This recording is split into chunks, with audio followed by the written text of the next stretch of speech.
Chapter 1848. At first, not just elemental creatures, even the dwarves couldn't adapt. This completely subverted their common sense of technology. Blast furnace? Boiler? No need. Water source? Cooling water? No need either. After mastering water, fire, and wind, the first invention Duque made was a brand new elemental industrial system. The furnace castle itself was a volcanic crater. The fire elementals used up, the fire elementals just went into the lava and came back. The water elementals weren't afraid either. Outside of the furnace castle was a snowy mountain. The fire demons and Naga that Duque controlled became the most important bridge between mortals and elemental creatures. Wind elementals, also known as air elementals, also played an important role in the Alliance's industrial system. In the largest wind tunnel laboratory in the furnace castle, in the past, they relied on diesel engines to pull the propellers to provide the wind needed for experiments. Now, it was the air elementals that blew the wind. The experimenters could get as much wind as they wanted with just a word. The wind speed could be adjusted at will, even at different angles. In time, the Alliance's third-generation flying battleship would probably come out. It would be a hybrid flying battleship with a combination of traditional diesel propellers and wind elementals. Not only did it ensure safety, but it also took into account the new technology. The key was that it consumed less energy and had a better endurance. Not just industrial, but in agriculture, the addition of elemental creatures quickly subverted the image of elemental creatures in the eyes of civilians. The Alliance's propaganda was like this: in the past, the cruel elemental kings Ragnaros and Al-Akir controlled them to wreak havoc on the continent. Now that Duque became the king of water and fire elementals, the situation was reversed. In Loch Moden and the wetlands, this was originally the dwarves' largest food production base. Because of the collapse of the Boulder Dam, a large area of the wetlands was submerged, and Loch Moden began to lack water. Under normal circumstances, this year's food production in Loch Moden would be finished. But with water elementals, things were different. High-level water elemental elites were mobile medium-sized reservoirs. The dwarves commanded the Naga, and the Naga commanded the water elementals. Once they were controlled, not only did they open up a new water source in Loch Moden, in fact, the underground water that the dwarves didn't discover or couldn't handle before, they also rearranged the layout of the paddy fields in Loch Moden.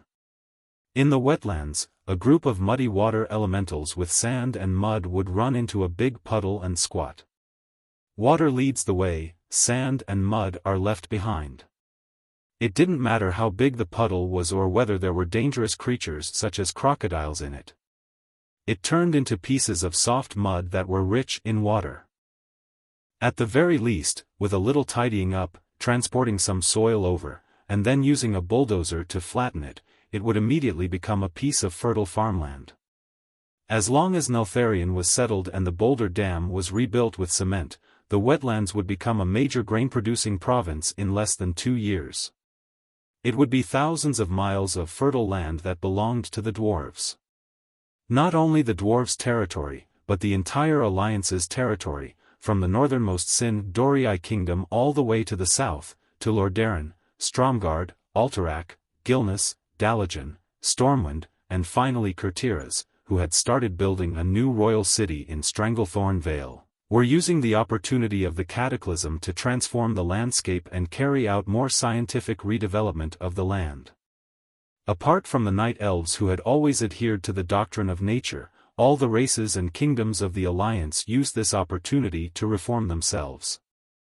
At the throne meeting, someone asked, "Isn't there still Nesario who hasn't come out? What should we do if he attacks?" Duque said straightforwardly, "The reason why the cataclysm is called a cataclysm is that it was not something that could be done by Nesario or N'Zoth alone. This is a special effect produced by the combination of the 4 major elemental realms and Azeroth. Without the 4 major elemental realms working together to pull the elements of the world to resonate together, the destruction of the planet would have been impossible. What if Nesario attacks? Muradin looked a little cautious. Our hero squad and the Sleeping Dragon Temple will join forces to fight the attack immediately. Also, can a black dragon destroy nearly 10 million square miles of land at the same time? As soon as Duque said this, everyone suddenly understood. Azeroth was very large. Duque had just said square miles, which was the way the Chinese were used to. The total territory of the Alliance was about 20 to 30 million square kilometers. This was not bragging. The Elven Forest alone was 1,300 kilometers from east to west, and the widest part was more than 400 kilometers, with a total area of 330,000 square kilometers. Plus the Reedridge Mountains, the Western Wilderness, the Twilight Forest, the Upwind Path, the Swamp of Sorrows, and half of Stranglethorn Vale. Today, Stormwind alone had more than 2 million square kilometers of territory. The specific figures could not be calculated because no detailed geological survey had been done. The 7 human kingdoms, the territory of the 3 Hammer Dwarves, Nomorigan, the Night Elves Danasuska and a small half of Kalimdor, the Blood Elves Sin Dorii, the Dreenei's Blue Mystic Island, and the enclaves of Northrend. One had to know that apart from the Dragonbone Waste and the Northwind Taiga, Northrend was basically the territory of the Alliance.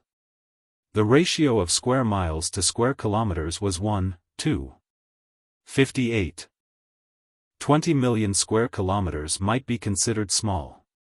It was a pity that the Alliance now only had a population of more than 10 million. Even if the ice fields, mountains, and wastelands were excluded, it was still a typical case of vast land but sparsely populated. The leaders of the Throne Conference could see that Duque was now a classic case of grasping the big and letting go of the small. As long as the overall situation was one, the losses of small places did not affect the overall situation. It could be foreseen that the places attacked by Nethario and his Twilight Dragons would definitely suffer losses. Under the surveillance of the magic net all over the world, once the densely populated areas of all the member states of the Alliance were attacked, they would definitely respond immediately. With Duque, a demigod of the magic net who was proficient in teleportation, it was completely possible to make the attackers suffer the consequences. Perhaps even their lives would be spared. Since the damage caused by the attack to the Alliance was limited, the Alliance could take advantage of the opportunity of the cataclysm, forcing the residents to migrate and carry out a comprehensive development. As long as the population, productivity, and resource development went up, even if some people died, it would still be a big gain in the overall situation. Jaina smiled. I'm impressed. You can turn a world-destroying cataclysm into an opportunity to promote the development of the Alliance in one go. Is this, the so-called elemental economy? Jaina did not know that the term she had casually mentioned had actually set off a craze among economists and historians about the topic of elemental creatures promoting the development of science and technology. While he shifted his attention back to the internal affairs, Duke did not forget about the ongoing war. Through the Eridar Gemini, Duque learned a new piece of information. What? You're saying that the Horde didn't run into the Twilight Dragons Varian, Cenarion, and Sinestra when they attacked Twilight Fortress? Chapter 1849. Recently, Gemini had been sent to the Horde by Duque. Duque subconsciously believed that the rest of the Twilight Hammer was already in Xatha's territory. If they were to enter a real cult with an evil god as a backdrop, Gemini would be defeated in no time. Duke didn't want Gemini to be secretly brainwashed or implanted with something unclean in her mind, only to end up harming himself. Therefore, Duque believed that this wasn't something Gemini should be involved in. Instead, the Horde was more suitable for Gemini. Gemini was indeed very successful. However, Brainless Roar didn't kill Variana, Serenaron, or Sinestra before taking over the Twilight Fortress. This news made Duque feel as disgusted as swallowing a fly. If Sinestra was there, even if the Horde could take over the Twilight Fortress, they would have to bleed to the last drop and use up all their strength. Unfortunately, Oni's mother wasn't there, which made Brainless Roar famous. That's right, Brainless Roar killed hundreds of thousands of Horde people and forced the other 4 races to leave. However, because he took over the Twilight Fortress and cut off the 2 heads of the traitor Gujar, he was still a great hero among the young orcs. So it's not time yet?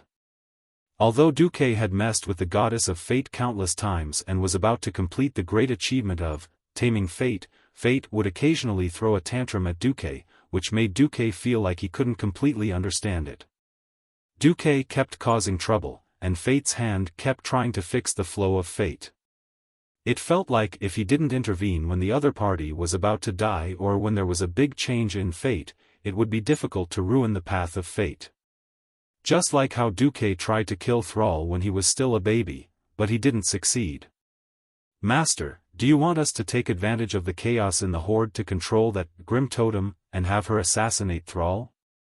Queen Saloras suggested with a charming smile. The air suddenly froze. A terrifying pressure, as if the entire world was pressing down on them, instantly froze Gemini's body. This wasn't a simple soul suppression, nor was it the purest double purgatory of ice and fire elements. Instead, it was the feeling that every magic circuit in his body was completely controlled by Duque, and every organ in his body was under his control. Salolas found that there was a strange change in her vision. The vision of her left and right eyes was not connected. She immediately understood that her eyeballs were being forced to look with her left eye and to look with her right eye. She noticed that her sister, Aura's, was also in the same state.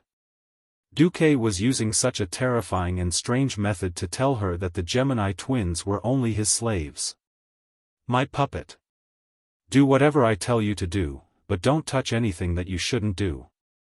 We were wrong. Master, please spare my life. In the mouth that was still allowed to control itself, Gemini's lips spat out the same weak words.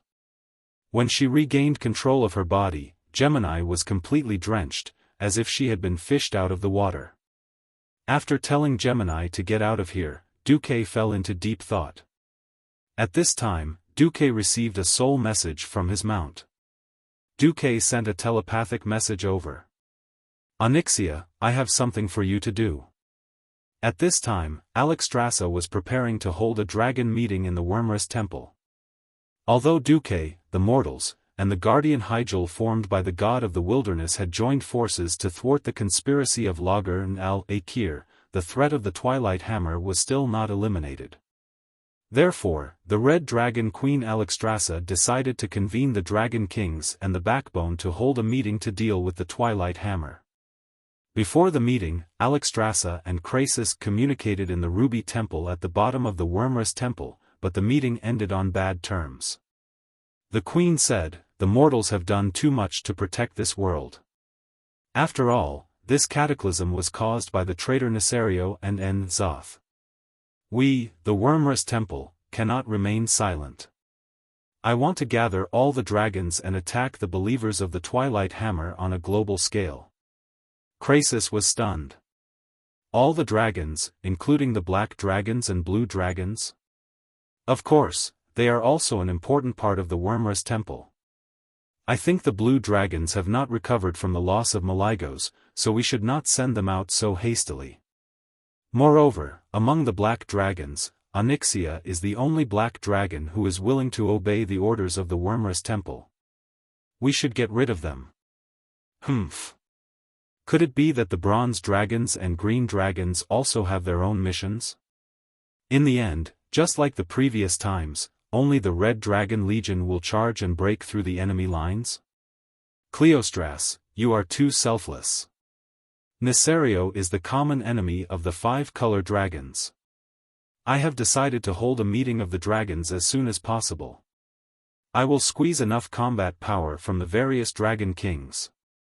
If this is the case, Your Majesty, please allow me to refuse to participate in the meeting. I don't think this is appropriate, and Duque has not sent us an application for joint operations. This means that he thinks that the alliance alone, with the power of the god of the wilderness at most, is enough to deal with the current situation. When it came to Duque, Alexstrasza was convinced, but she was also a little emotional.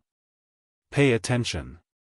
It is us five-color dragons, not mortals, who have been entrusted with the duty of guarding this planet by the Titans.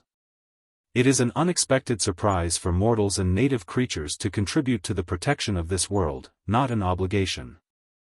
The only ones who have the obligation to protect are us dragons and the various guardians. Proudly raising her chin, the queen ordered, Cleostras, you don't have to go to the dragon meeting. You stay and protect the red dragon egg in the sanctum. Yes, your majesty.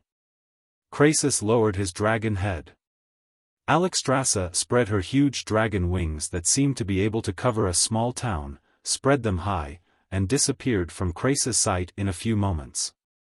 She went to the top of the Wormrus temple that towered into the clouds. It was not a simple flight. The Wormrus temple had various layers of subspace defense. In fact, she had just passed through several spaces. Krasis curled up his body and did not even enter a state of pretend sleep. He could not help but think of Duque's report. As an old ally of the Wormrus temple, Duque had always been very outstanding. This time, it was also him who reported the matter of the Twilight Dragon in advance. The Twilight Dragon, this was a dragon egg that could contaminate a normal five-color dragon, and then promote the transformation, so that a dragon that should have become a five-color dragon could mutate into a Twilight Dragon. This news made the Wormrus temple highly vigilant, so there was the initiative of Krasis, the big boss of the Red Dragon clan, to personally guard the dragon egg. Worried, Krasis ordered the Red Dragon with a double-headed sword not far away, bring 3 more teams of Dragonians and half-dragons here. Chapter 1850. The Dragonborn answered on the spot, yes. Very soon, the Red Jade Holy Temple became a place where there was a sentry every few steps. Krasis himself, 150 Dragonborn, and 200 half-Dragonborn were in charge. Even if they were attacked by thousands of Twilight disciples, he was confident that they could hold out until Alexstrasza returned. However, his confidence soon disappeared with the sound of the siren. Woo woo woo. It was the Titan's horn. That was the highest-level siren. It meant that the invading enemy was strong enough to destroy the dragon's sleep sanctum. Krasis pointed with his right claw and immediately saw black spots like sesame seeds in the far north of the magic mirror's field of vision. Soon, the black spots rapidly grew larger. Not only their shape, but even their color could be seen clearly. The purple scales with a tinge of pink in them made Krasis's dragon eyes narrow abruptly. Twilight dragons. Not just 3 or 2, but thousands of them. Krasis' rich experience in aerial combat told him that almost every Twilight dragon here was equivalent to an adult chromatic dragon. If these Twilight dragons were only a threat to the dragon's slumber shrine, then the larger dragons leading them were the real killing machines. First of all, it occupied the center of the entire line of sight. No matter how you looked at it, it would always be the focus. That was Nethario, the Wing of Death. He had an abnormally huge body, with a wingspan of at least 300 meters. His small mountain-level body that swelled up like a balloon was now covered in a layer of terrifying acid as if water had been poured over it. The acid seemed to be controlled by some secret method as it lingered on his huge body. This was not to defend against the enemy's attacks, but to dissolve the dragon limbs that were constantly growing out of his body. Krasis saw with his own eyes in the magic mirror that a dragon's claw that was not inferior to his own suddenly grew out of a hole in Nethario's chest. Then, it twitched violently in the corrosive acid, becoming thinner, and finally, completely dissolved. Nethario alone was enough to give the dragon's sleep sanctum a headache. Krasis also saw Sinestra, an ancient female black dragon who used to be extremely powerful. Obviously, she was already dead and had become a death dragon that even the chromatic dragons hated. How ironic. He clearly hated Nethario to death, but after he died and resurrected Nethario, he immediately followed Nethario obediently. Apart from these two familiar dragons, there were other commander-level dragons, Variona and Serenarian. Krasus felt that he wouldn't be able to win against either of them. Only a true dragon aspect would be able to suppress them. The top-notch evil dragon Nesario, the second-level Sinestra, plus 2 Twilight Dragons and thousands of Twilight Dragons, this lineup was definitely luxurious. Roar! In the upper levels of the Sleeping Dragon Temple, the Red Dragon Queen Alexstrasza's huge dragon shadow rose first, followed by the Emerald Dragon King Isra, the Bronze Dragon King Nozdormu, and the new Magic King Kalegos. Following closely behind them were thousands of 4-colored giant dragons. Compared to the relatively simple purple light on the other side, the Dragon Slumber Shrine's light was much more colorful. Alexstrasza had originally asked Onyxia to recruit dark dragons as subordinates. However, after 10,000 years of depravity, most of the adult dark dragons had become dragon villains. They were very disgusted with Onyxia, the so-called princess who brought shame to the black dragons and ran off to be the demigod Duke's mount. There was no dark dragon bird at all. Onyxia wasn't keen on power or taking in subordinates. The strongest subordinates were a bunch of unpresentable young dragons, and then there were fledglings, dark dragons, and draconians. So in theory, there were only 4 of the 5-colored dragons left, and the main force of the army was here today. It was certain that Nesario had led the Twilight Dragon army with the mentality of fighting a decisive battle. What surprised Krasus was that the new Earth aspect dragon Onyxia, who was also present at the meeting today, didn't fight. He didn't know if it was because of the rumor that she was afraid of her parents. Krasus wanted to fight with the queen he admired, but he was more aware of his responsibility. He was guarding the future of the Red Dragon army. Just as Krasus was secretly raising his guard, there was suddenly a shrill scream around him. All of a sudden, every Red Dragon warrior in the entire Red Jade Temple entered a state of combat readiness. They clenched their halberds and swords in their hands. Krasus let out a loud roar, and a surging draconic aura immediately filled the Ruby Jade Temple. "Who? Come out!" As he roared, he turned his head and ordered a draconian, "Quickly inform His Majesty to send more reinforcements here." He was very smart. He knew that the other party had chosen to attack head-on even though they knew he was here. This meant that the other party had absolute confidence in attacking, and not relying on cannon fodder to destroy the dragon eggs here. Krasus didn't know that fate had already taken a major turn. He had no idea how the other party had passed through the realm net of temple guards all over the Dragonbone Waste. The next second, a large number of Twilight Hammer believers poured in. Some attacked the Draconians, while others began to cast evil magic on the dragon eggs scattered throughout the sanctuary.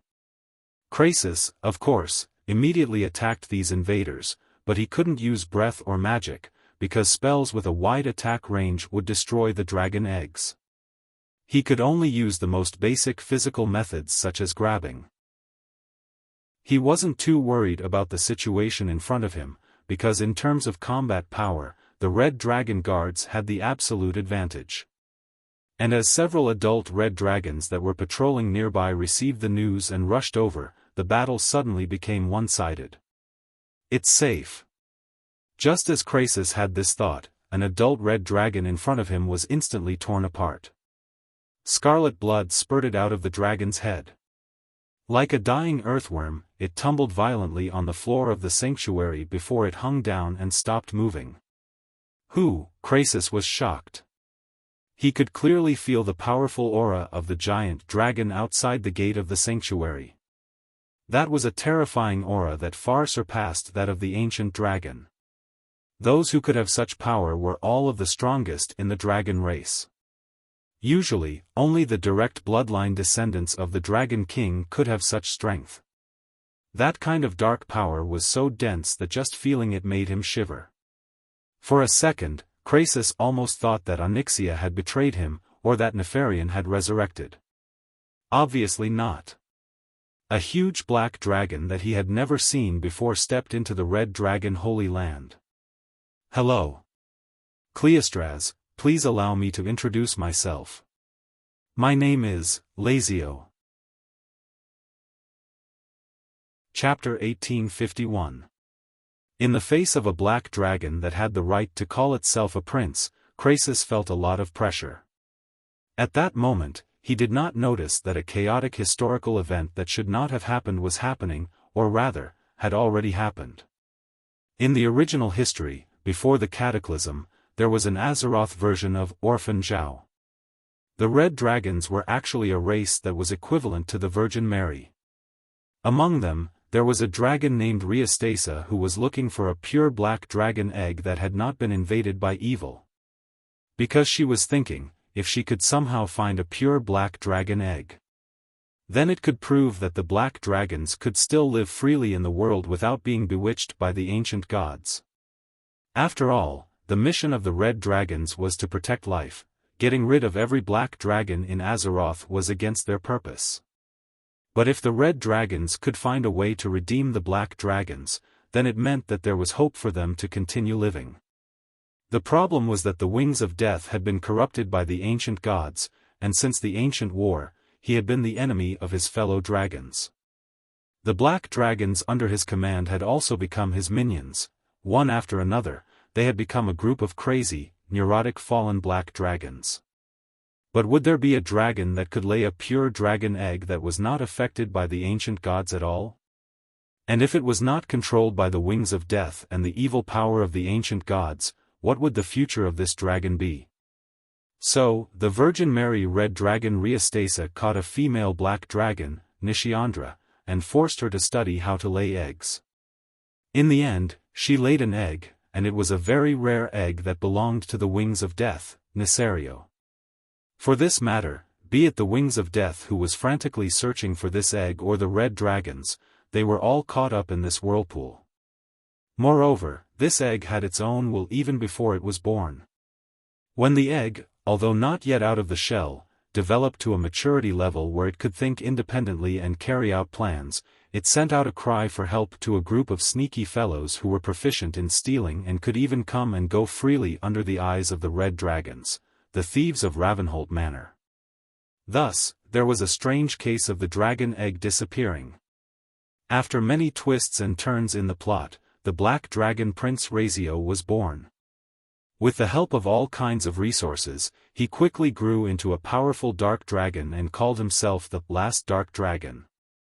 In theory, he was both good and evil in the original history, and had a good relationship with King Anduin Wrynn. However, at the time note of the King of Draenor, he participated as the mastermind in rescuing Braindead Roar and letting Braindead Roar go to another timeline to cause trouble. All in all, this was a powerful, intelligent, and sinister dragon prince. Unfortunately, fate had its way with dragons. In this life, with Onyxia's cleansing, the title of the last normal black dragon would not fall onto Lachio. More importantly, without the protection of the Red Dragon tribe, Lachio wouldn't have the luxury to wander around the Dragon Slumber Shrine, the Alliance, and other forces. So, Ratio, who was in front of Krasus, was obviously a henchman of the Wings of Death. No one knew that because of fate, Wing died prematurely. And the price of resurrection was the price of his own son smashing Nefarian. What was even more infuriating to Wing was that his disappointing traitorous woman had shamelessly knelt down and licked his great enemy, Duque, as a mount. So, after Nesario was resurrected by Enzos, he paid more attention to his children than ever before. So, in this life, there was no such thing as Nishiandra being forced to give birth to a pure dragon egg. Almost as soon as Wing regained his freedom, he found Nishiandra and directly left this female black dragon, who he had almost killed when he was having sex with her, with an evil child that truly belonged to him. Lachio, in this life, he was the successor of the new Black Dragon army, and appeared in the Dragon Slumber Shrine as a symbol of absolute evil. As soon as he attacked, he directly beheaded an adult red dragon. This destructive power was simply frightening. Krasus was ready to risk his life. Just then, another voice suddenly broke in. "Ah! I didn't expect that damned father of mine would actually give me a younger brother. This is really making me worried. Should I kill my younger brother to prevent him from fighting with me for the position of Earth Guardian? Or should I persuade him to be like me, to become a mount in exchange for the world's forgiveness? A graceful woman wearing a black robe with golden edges leisurely walked into the red jade shrine. The one who came in was naturally the black dragon princess Onyxia in her human form. The pentashade dragons each had their own holy lands in No Scent. Because it was an absolute protection zone for nurturing the next generation. Even if Onyxia was now a dragon aspect, it was an absolute taboo to enter the dragon egg hatching area of another dragon race without permission. But Krasis couldn't care less. Onyxia was obviously here to help. The Black Dragon Princess suddenly cast the ultimate transformation spell, and in less than a second, she turned into a black dragon that was a size larger than Lachio and confronted him. Clairstraz, hurry up and kill those Twilight spellcasters. They want to pollute the dragon eggs.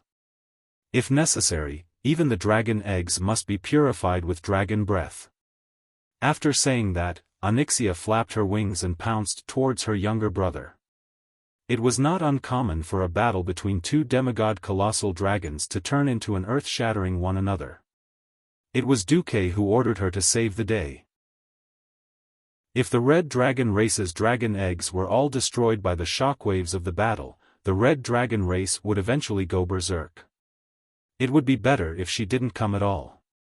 The black dragon took a deep breath as soon as she opened her mouth. Although she was in her human form, she could use her ultimate move earlier if she accumulated fire elements in advance. The conical dragon breath of nearly 60 degrees Celsius was too much for Lachio to handle. The magic resistance of the pentashade dragons was quite high. Their tough dragon scales and dragon skin were born with high-purity elements. It was not easy to injure a dragon with elemental attacks. Often, dragons had to rely on physical combat to decide the outcome of a battle.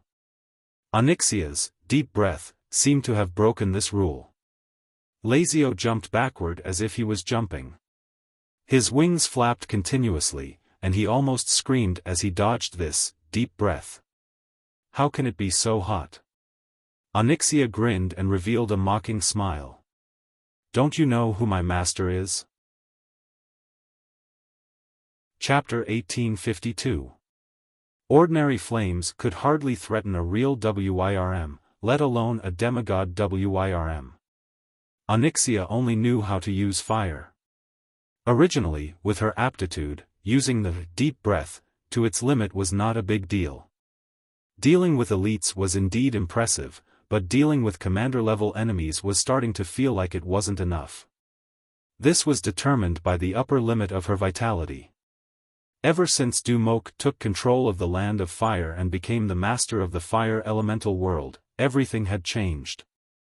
Since he could generously transfer a portion of the elements to an outsider like Kale, he could not leave Onyxia behind. After all, she cooperated with him at all times. Whatever position he asked her to, the Black Dragon would do it. It wouldn't be a bad idea to occasionally have a more focused play. 5%. This was the amount of elements that Dumok gave his mount.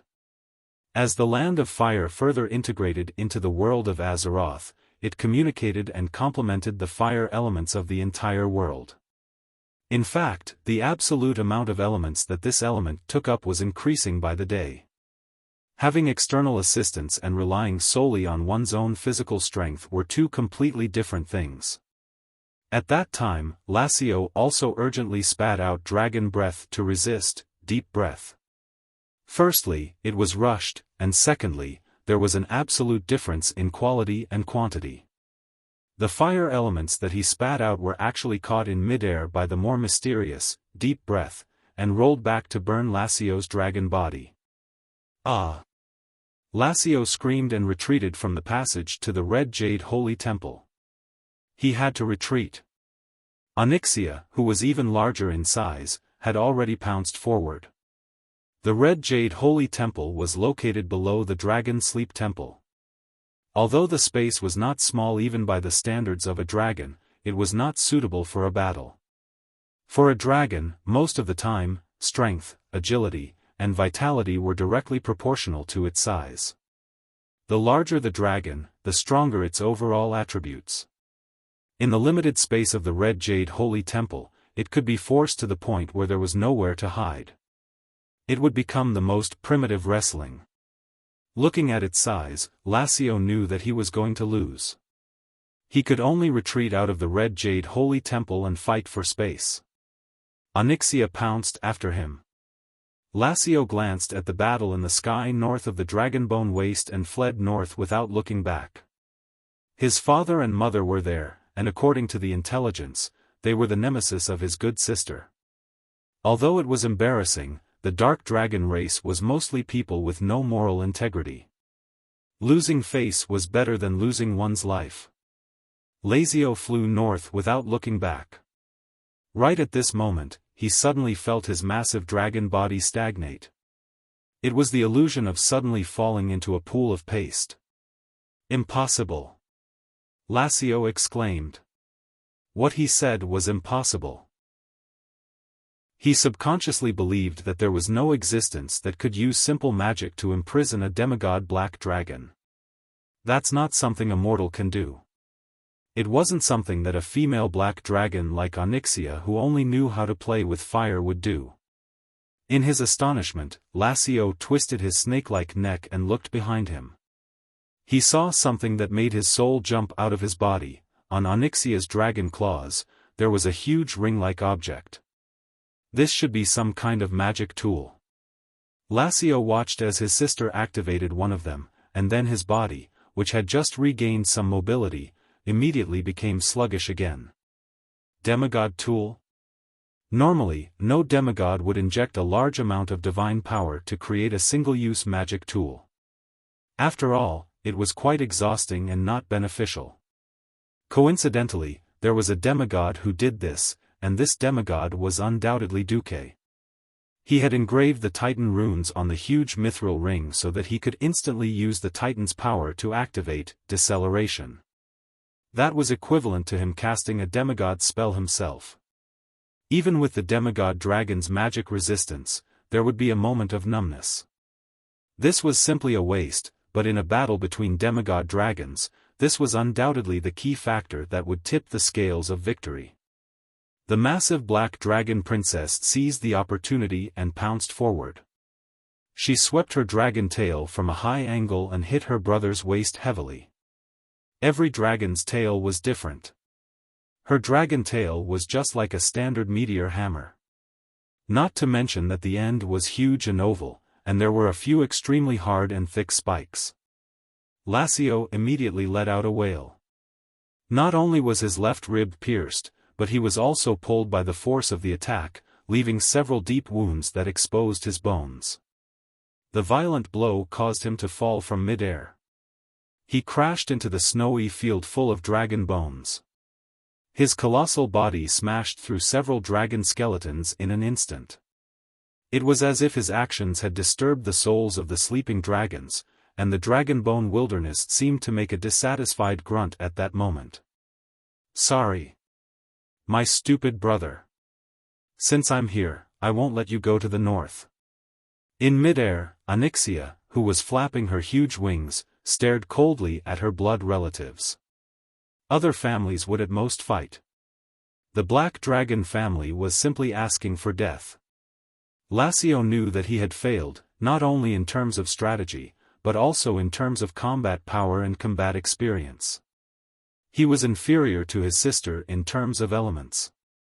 What was worse was that because of his age and lack of combat experience, he could not unleash his tyrannical physical fitness.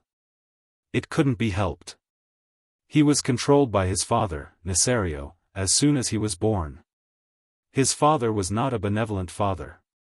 He would slowly feed him moves and teach him how to fight. His father was an empty fish, and he directly ordered him to pollute the dragon eggs of the Red Jade Holy Temple and the other temples. If he did not do well, he would be killed. Originally, Krasis would be a good opponent and a good whetstone. Using the difference in rank, Wuxia could hone his skills in actual combat, and while he was entangled with Krasis, the idiotic Twilight believers below could complete the task given by his father. It could be said to be killing two birds with one stone. But why did an enhanced version of his sister suddenly appear? This was clearly not giving him a way out. Completely afraid to approach his sister, Lassio struggled on the ground, turned around, and flew east. He did not realize that it was Onyxia who was hovering in the air just now, forcing him to fly to the east. He. My stupid brother. I wish I could say goodbye to you forever today. Onyxia glanced at the fierce battle in the northern sky, and then flew after Lassio. Lassio flapped his wings, and the more he flew, the more he felt that something was wrong. He used all his strength to fly, but he felt that his sister's Onyxia's speed should not be that low. Just as he flew over the Dragon's Pine River on the east side of the Dragonbone Waste, a large cluster of dense light suddenly approached at high speed. Boom! Lassio was hit by hundreds of cannonballs. Accompanied by the Black Dragon Prince's painful cry, he fell again and slammed into the ice of the Dragon's Pine River, breaking the ice by the river. He fell into the water. Chapter 1853. Trap. Everything was a trap. When Lassio's huge body fell into the water, he was stunned by the scene in front of him. Next to him, there was a huge water giant sitting in the river, hugging its legs. The river was not shallow, but compared to this underwater giant, it was like a small ditch. What made Lassio's heart palpitate was the strong waves of water elemental energy emitted from the giant. It was definitely not a small sea giant. That was, a dumb giant dragon actually fell into the river. Normally, it was very difficult to transmit sound underwater. However, this giant's voice directly entered Lassio's mind. Lassio almost peed his pants. He knew who this water giant with a strange golden chain on his chest was. It was the former lord of the water elemental realm, Neptulon. Lassio felt like he was being attacked by a dog. You're the former lord of the water elemental realm. What are you doing in this river? Neptulon grinned and rose to his feet. As he stood up, the water level of Dragon's Pine River, which had not changed for thousands of years, suddenly rose by 100 meters in 10 seconds. This was a very exaggerated number. Under normal circumstances, the banks on both sides of the river would definitely suffer. However, the water level only rose to the width of the river. The banks did not move at all. Neptulon was obviously trying to trap him. No. Wah.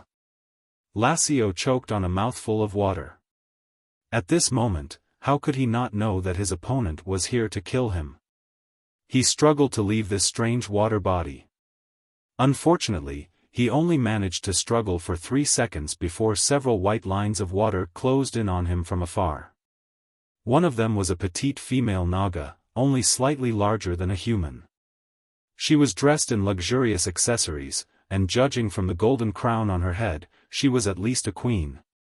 The other one was a huge water elemental, and the last one was a huge and ugly strange fish.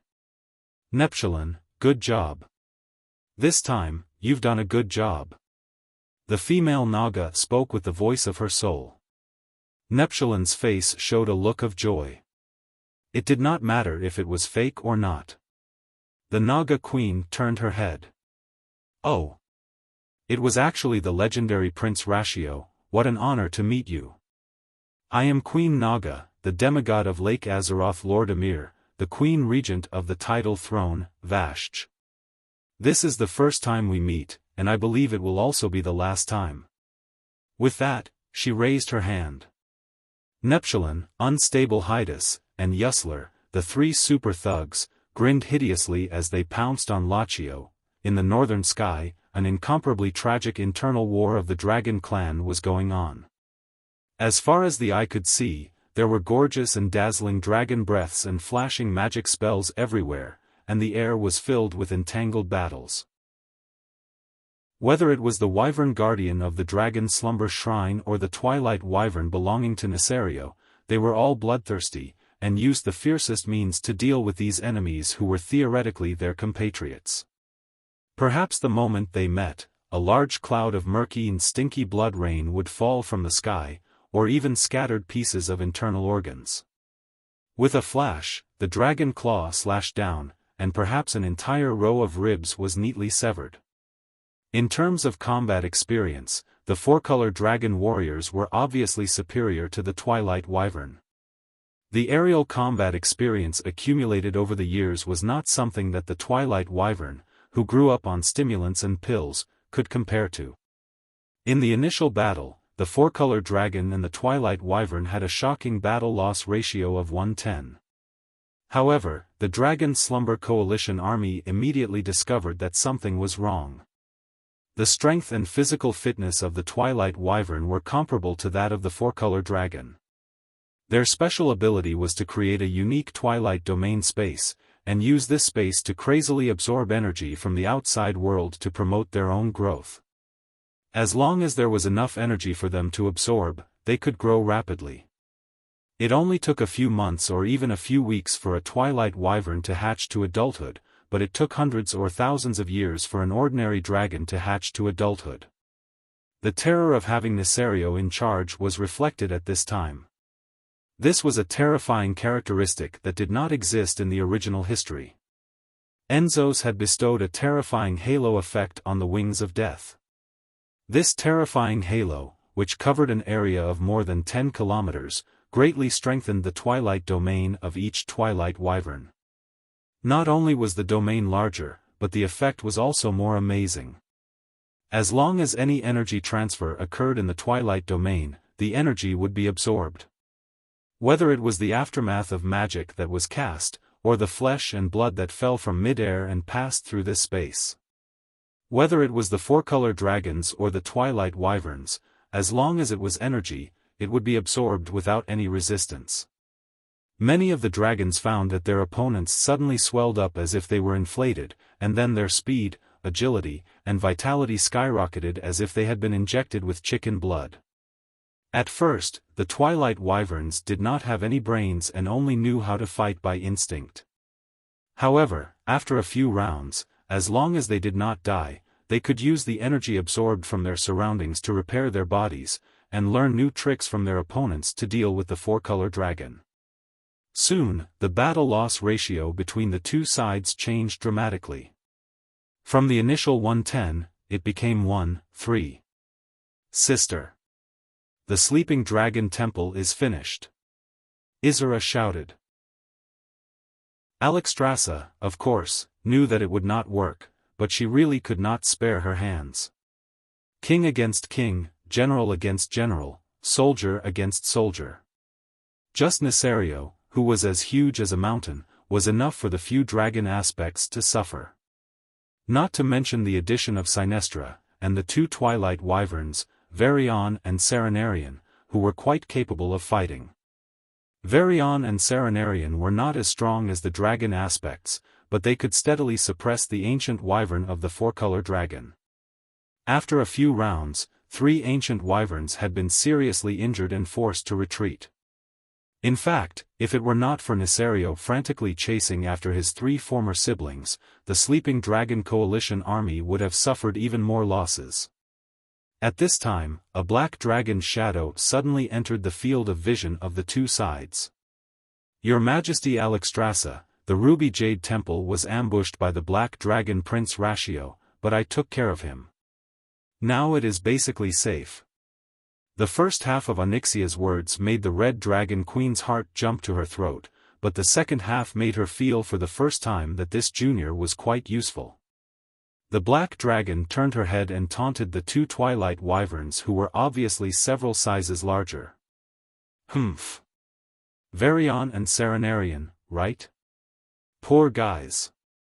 He didn't know anything and was used as a weapon. Do you think you are very strong? Let me tell you, I can fight 10 of you guys. It was a clumsy provocation, but for the relatively simple Twilight Wyverns, it was good enough as long as it worked. In an instant, Onyxia had pulled away 2 of the enemy's main forces. Before leaving, she also sent a message to the Red Dragon Queen. Duque requests to join the battle. Chapter 1854. Duque? Alexstrasza really had a love-hate relationship with Duque. Once upon a time, Duque was just such a small and weak human. At that time, she hung out with Duque purely because she felt that this human was interesting. It was easy to get tired of living after living for too long. This was not a derogatory term, but a literal one. If it was not for the power and responsibility given to her by the Titans, she really did not know how she had lived for the past 25,000 years.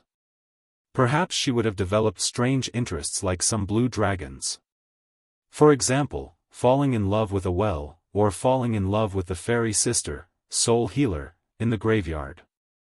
After seeing all kinds of situations in the mortal world, her dragon life only had a few interests left: curiosity and excitement. Of course, she would not put herself in danger just to experience the feeling of heartbeat just for the sake of pure excitement. Because of the novelty and excitement, it was more like a hobby outside of fulfilling her duty as a guardian. That was why she did not hesitate to help Duque. Perhaps it was to repay a debt of gratitude, or perhaps it was purely to see how far this little human who always surprised her could go.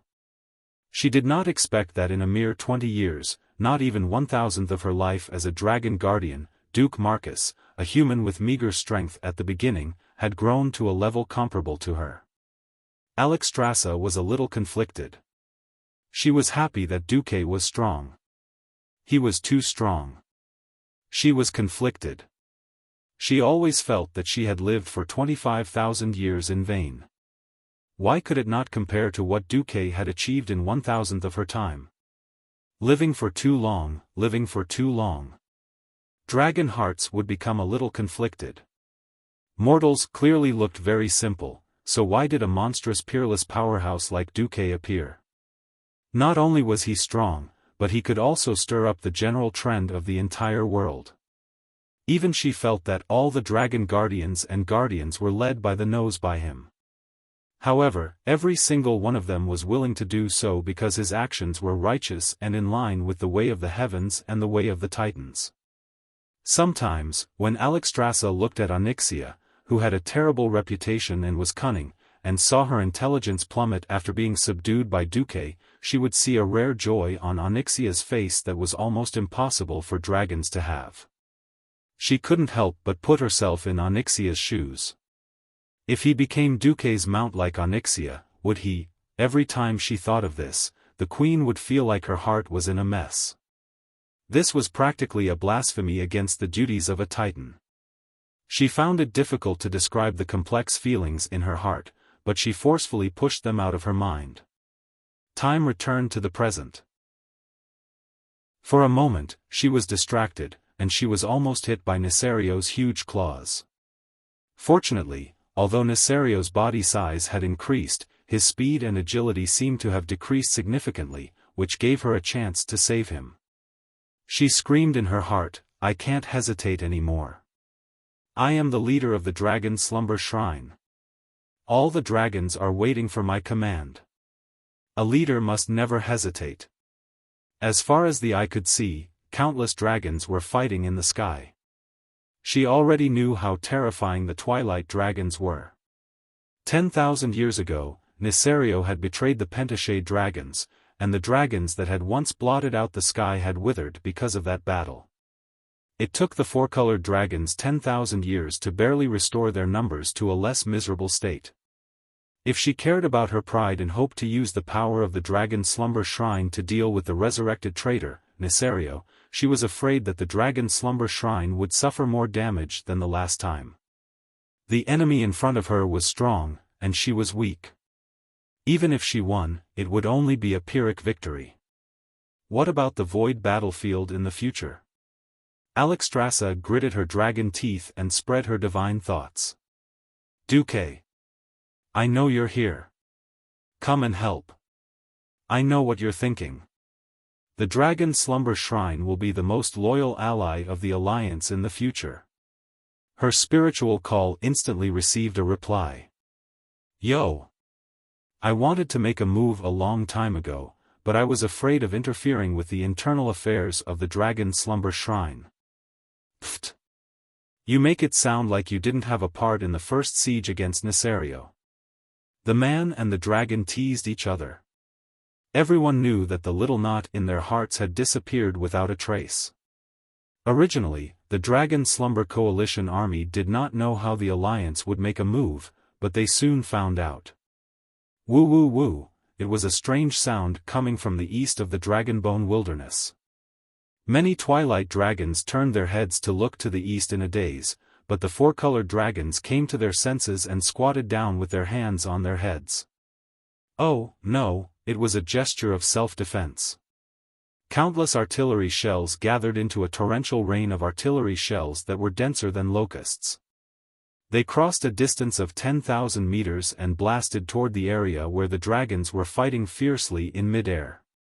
At a glance, the Alliance's artillery was simply a trap for its allies. This was an indiscriminate attack. In mid-air, the four-colored dragons and the twilight dragons were all wrestling with each other, and there was no obvious formation to distinguish. At most, it was a cooperation between a few dragons in 2s and 3s. It was not a positional battle like in a traditional war. But the moment the artillery shells exploded, the essence of Duque's bombardment could be seen. All the artillery shells were the classic, Type 3 bullets. This kind of shotgun shot out from a standard barrel would explode when it flew into the air of the battle, forming a large number of fragments. For enemies with relatively weak bodies, this was a fatal metal storm. Even if it was a griffin, its skin would be lacerated and its wings would be crippled in this kind of storm.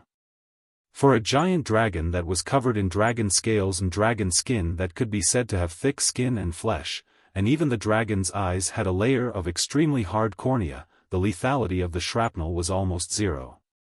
More importantly, these artillery shells were all specially made for the Holy Light. The Twilight Dragon's Twilight Domain was derived from the classic power of corruption. It was a perfect counter to the Holy Light.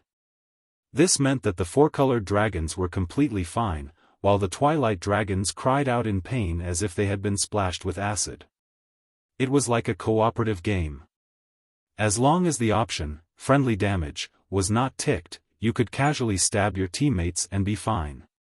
It seemed very unscientific, but it happened just like that. This is amazing. Isra could not help but exclaim. What did the twilight dragons rely on to become stronger and stronger? Wasn't it that disgusting twilight domain? Once the twilight domain was suppressed, the four-colored dragons began to gain the upper hand again. In the sky above the Dragon's Pine River in the east, a huge fleet was circling the flying fortress Naxxramas. In fact, at the moment, less than half of the fleet fired their cannons. Naxxramas's secondary cannons were firing. In the command room, Tyron's beautiful eyes darted around. Duque, did you expect that Lesio would attack the Red Jade Holy Temple? Beside her, Duque shrugged. How could that be?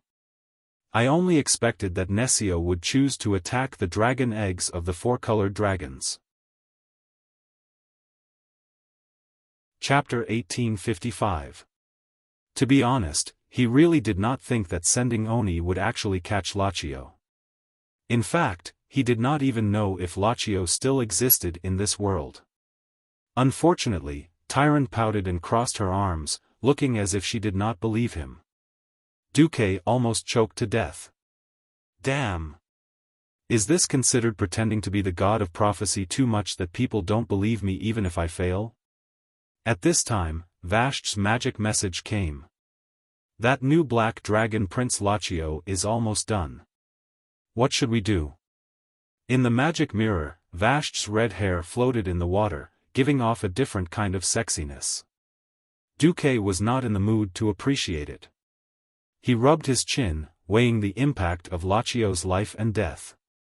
No matter how he thought about it, Lachio did not seem to have done anything good, nor did he really affect the general trend of history. To put it bluntly, he was the kind of guy who was an eyesore, but it did not seem to be a problem to kill him.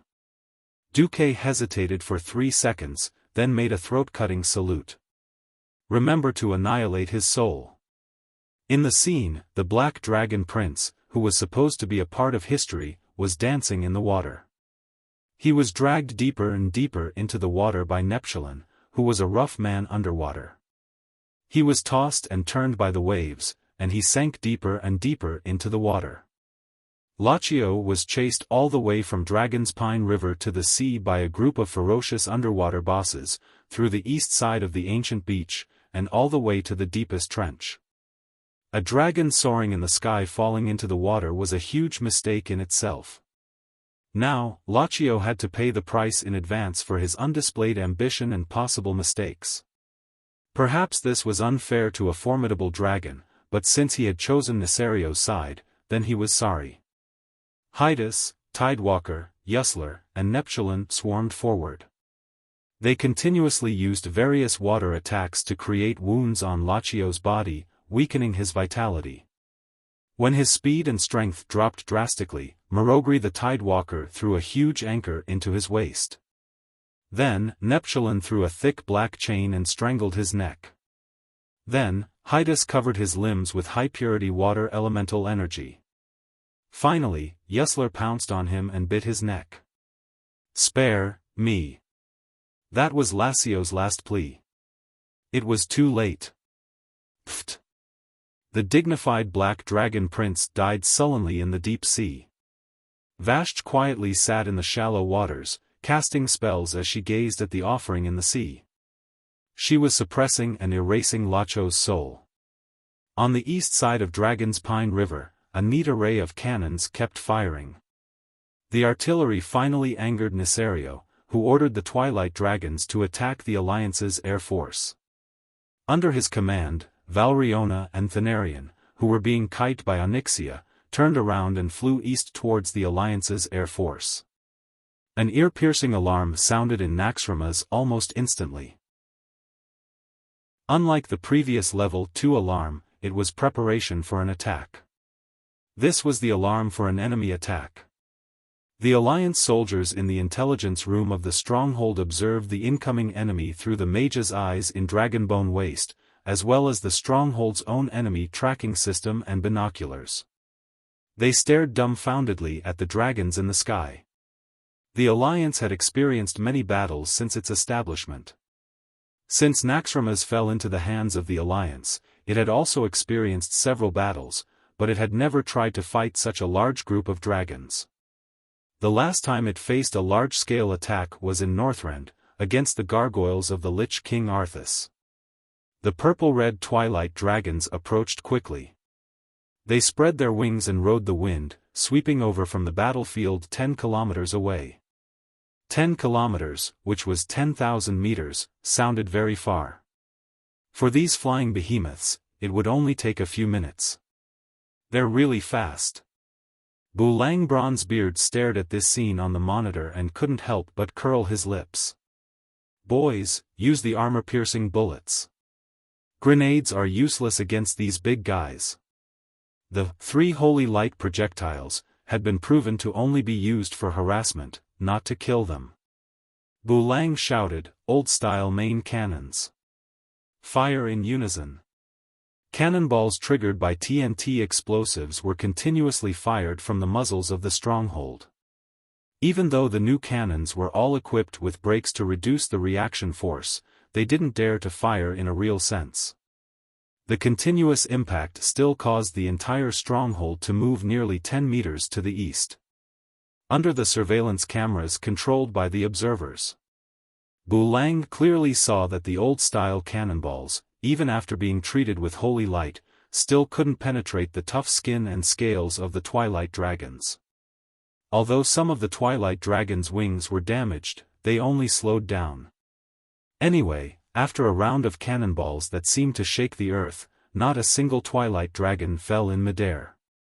The human gunners could almost see the contempt at the corners of the Twilight Dragons' mouths.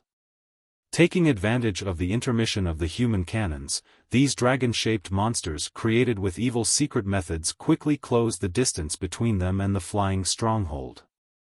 Many of the Alliance soldiers' hearts were about to jump out of their chests at this moment. If the Alliance's cannons couldn't cause effective damage to the enemy, it meant that this was likely to turn into a massacre of the Alliance's air force. At this time, Duque's leisurely voice sounded. "Bulang, relax. Don't we still have Mimran?" "Yes. According to my calculations, the new cannonballs can definitely penetrate those purple lizards flying in the sky." Mimran, who looked like a mechanical gnome, had 2 light bulb eyes that kept flashing. That's right, Duque was F***king crazy about the Alliance's technology tree again. The biggest feature of transmigrators adding talent points was that they wouldn't add the wrong talent points. In fact, 1 kilometer behind the group of Twilight Dragons, Izura was leading a large group of green dragons to help the Alliance. "Sister, I don't think we need to help Duque's side. Whether we need to or not is one thing, whether we go or not is another. Go quickly, don't be in a straight line with the Twilight Dragons and the Alliance's cannons. Follow them from the side and back. If necessary, help at any time," Alexstrasza instructed. The main force of the Twilight Dragons had turned east, which meant that the pressure on the 4-colored dragons was greatly reduced. In theory, concentrating all the dragons to besiege Nisario was the right way to go, but she couldn't let such a large group of Twilight Dragons run around. In fact, except for Izura, who was particularly confident in Duque, many green dragons didn't think that mere mortals could block thousands of Twilight Dragons with their flying creations alone. In their eyes, the thin 3-dimensional defense line of the Alliance's flying fleet was no match for the locust-like Twilight Dragons, be it in terms of strength or visual effects. In particular, when the Alliance's first round of main cannons fired did not even bring down a single Twilight Dragon, most of the green dragons in the Green Dragon Army confirmed their thoughts. Chapter 1856. After all, they were a group of true dragons that were charging over aggressively. Regardless of whether they were products of accelerated growth or not, they were not a bunch of buzzing locusts, but creatures at the top of the food chain on planet Azeroth. Under everyone's gazes, the purplish-red ominous dragon cloud was getting closer and closer to the Alliance's air fleets and strongholds. Everyone knew that unless it was a dragon that was good at magic, a dragon's attack range was basically no more than 200 meters. Beyond 200 meters, the dragons could only passively take a beating. Once within 200 meters, the giant dragons would use their dragon breath, their powerful bodies, their sharp claws, and their tails, which were even more terrifying than siege hammers, to teach anyone who dared to enter the giant dragon's killing range a lesson. Apart from a few powerful creatures like golems, most existences would only feel the deepest despair and helplessness when faced with a dragon at close range. It was the same for the Alliance's battleships. If the largest main cannon could not penetrate the dragon's scales and skin, then the smaller cannons and anti-aircraft cannons would not be able to do so. At this moment, the Alliance's strongholds and battleships suddenly flashed with a blinding light. The Alliance had fired again. No one took this volley of cannons seriously. The purplish-red dragon cloud that looked like it was rolling over finally collided with the dense black dots formed by the cannonballs. Just as the new cannonball was fired, Duque smiled and said, "Actually, dragon scales and skin are fine. We might as well change our way of thinking and treat them as more durable sloped armor. As long as we find the right way, it's easy to penetrate them." "Oh? Is that so?" Bulang stroked his beard. The great gnome craftsman Jurbin was also scratching his bald head. Why did the dwarves and gnomes like Duque so much? Wasn't it because Duque could always give them a lot of scientific inspiration, allowing their most beloved technology to advance? Duque had many ideas, and they were even more creative than Mimran's bold and imaginative ideas. What was even more impressive was that most of Duque's ideas were feasible. Duque's words had undoubtedly opened a new window for the two of them. Even Mimir began to mutter to himself. The speed of the cannonball was very fast. If one's eyesight was good enough, they would discover that the cannonball was actually just a flying tool. It was just that it was faster.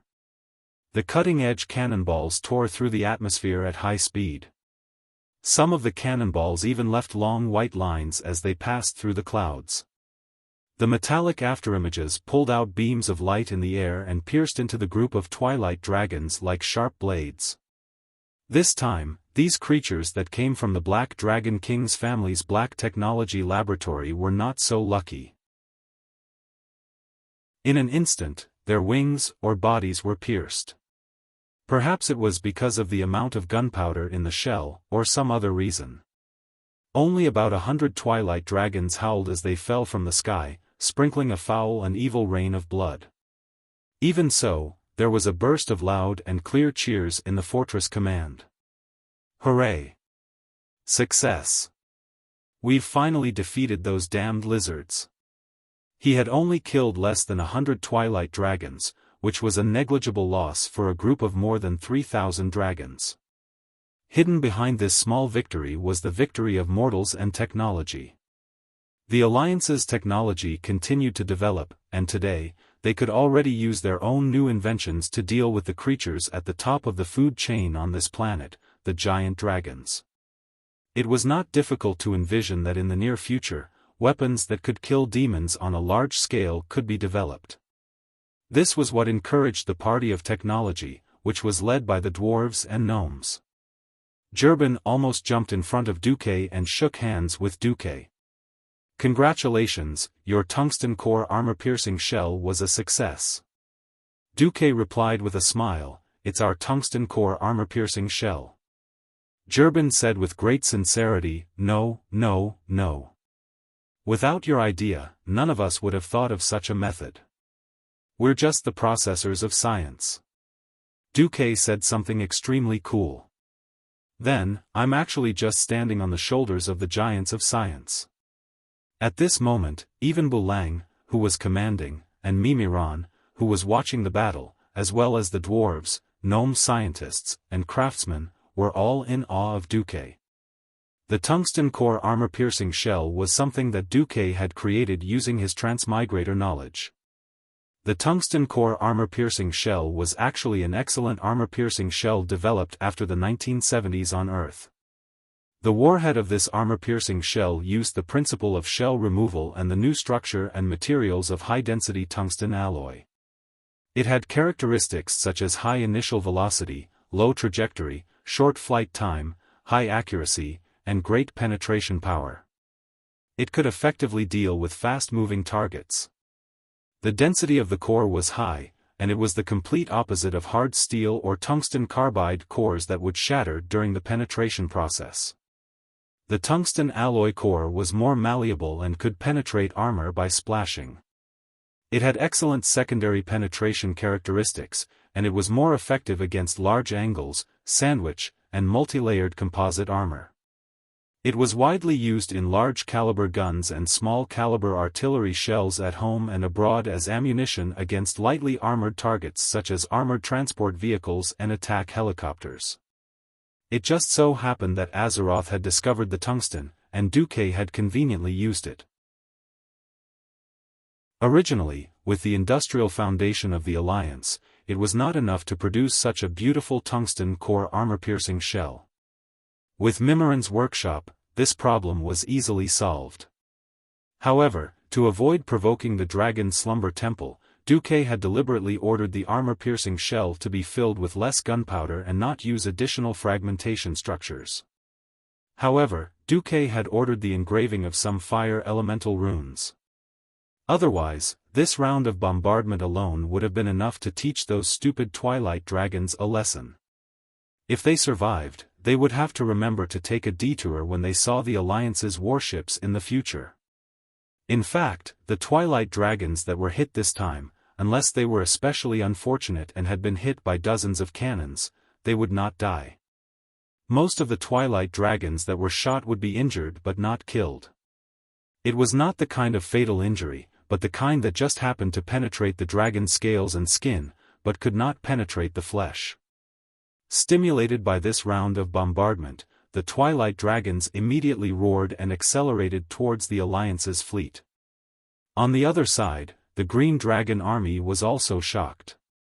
Seeing that although the Twilight Dragons had suffered losses, their losses were limited. They actually felt an inexplicable sense of peace. It turned out that mortals were not particularly powerful. In their hearts, the Green Dragons could not help but acknowledge the strength of the Alliance. Just as the Twilight Dragons flew to within a kilometer of Naxxramas and the flying fleet, the fortress and the large spaceships suddenly opened their hatches one by one, revealing the real killer move inside.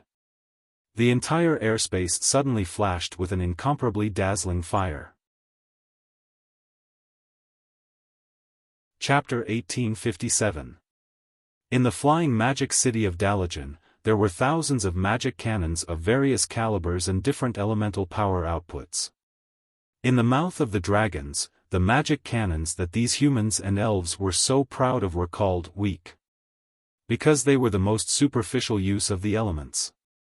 In order to ensure the stability and operability of the cannons, the magic craftsmen had to repeatedly reduce the total output of the elements and reduce their fluctuations. And the high-level mysteries would undoubtedly crush the low-level mysteries. This kind of magic cannon with low elemental energy and elemental density was, of course, regarded as a toy by the dragons. Now, all history had been rewritten. After all, if there were genuine fire elemental creatures as cannons, who would need a special cannon to guide the fire elemental? That's right. Standing in front of the wide-open cabin doors were fat fire elemental beings that were docilely standing in a battle formation. These fire elemental creatures burn thousands or even tens of thousands of degrees all over their bodies. Their existence itself was a great pressure on the surrounding environment. For example, without those special frost protection circles, not to mention Naxxramas, it was estimated that the decks of those big ships would melt. With those circles, the fire elemental creatures inside would be extremely unhappy. In the past, these irascible guys would definitely give the mages who controlled them a headache. Now, under the supervision of the fire demon troops directly under the King of Flames, Duque, these simple-minded fire elemental creatures stood like obedient babies.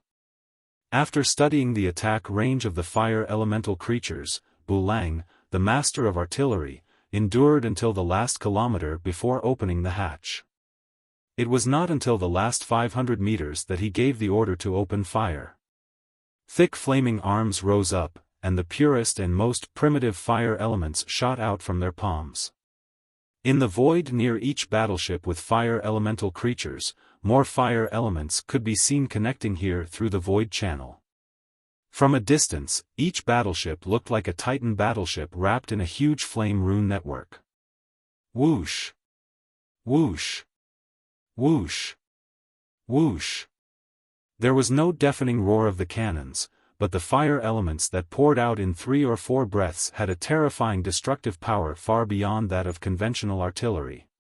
From the 10 rows of hatches in the Naxxramas stronghold, in addition to the full firepower of 300 battleships, these tens of thousands of fire elemental elites were enough to boil the entire airspace. You can't hit the Twilight Wyvern when it's in rapid evasion? Never mind. If he couldn't hit the front, he could still hit the back. Even if he missed, he could at least increase the density of fire elements in the air. What was an explosion? An explosion would release a large amount of energy in an extremely short period of time, producing a high temperature and releasing a large amount of gas. It causes a high-pressure chemical reaction or state change in the surrounding medium, and is extremely destructive at the same time. Generally speaking, this required a small space. Duque's fighting style was even more imposing. He commanded the fire elemental creatures to heat up the space that the Twilight Dragon was about to pass through. It was a vast space with a diameter of nearly 1 kilometer. There was no obstruction or separation, and a strong wind blew past. Normally, this would be impossible to achieve. But as the actual controller of the three great elemental realms of Azeroth, water, fire, and wind, turning the impossible into the possible was what Duque was doing. On an open-air platform to the west of Naxxramas, two blonde and one silver-haired elven women stood there, letting the wind blow their long hair. If you carefully sensed it, you would know that the wind demigod, the three Windrunner sisters, led by Sylvanas, were controlling the flow of the air in the surrounding atmosphere. A huge wind elemental shield that the Twilight Wyvern couldn't see was preventing the fire elements from escaping. Then, everything fell into place. Heat up. Heat up. Heat up again. From an ordinary fireball of a few hundred degrees, the surrounding temperature suddenly rose to over 1,000 degrees. At first, the simple-minded Twilight Wyvern didn't react, only thinking that it was an illusion. When the surrounding temperature suddenly jumped from 1,000 degrees to 2,000 degrees, they finally felt that something was wrong. This wasn't normal, this wasn't the temperature that should belong to the mortal world. They began to roar and ask their companions what was going on with their dragon language. But their recklessness and lack of discipline caused them to be in chaos. Because the sky echoed, "Can't even stand this temperature, you're a pig." Such mockery, and even the thick-skinned Twilight Wyvern took the initiative to eat a fireball or two, declaring that their magic resistance was high enough. When they found that in just a few seconds, the temperature soared to 3,000 degrees, the Twilight Wyverns finally panicked. They asked their leader, Valerian and Serenarian, one after another. But these two guys were also weirdos. Valerian and Serenarian, who had miraculously grown up, were supposed to serve as role models for the new generation of Twilight Wyverns, leading their offspring to devour the life of Azeroth. However, they always wasted their unparalleled power on fighting and quarreling. One said to turn around and run, the other said to continue forward. It was in such a quarrel that the Twilight Wyverns completely lost their last chance to escape. Boom! From a distance, Naxxramas looked like a terrifying main cannon with a diameter of more than 1 kilometer, powerful enough to destroy the world. This was the result of the three Queen Sylvanas sisters' efforts to use the wind element to make elemental guidance. When a huge amount of fire elements accumulated and exploded, Queen Sylvanas let the fire elements pour towards the west side of the Twilight Wyverns. It looked like a huge, short-barreled gun had fired towards the west. It was just that the power was comparable to a mushroom cloud.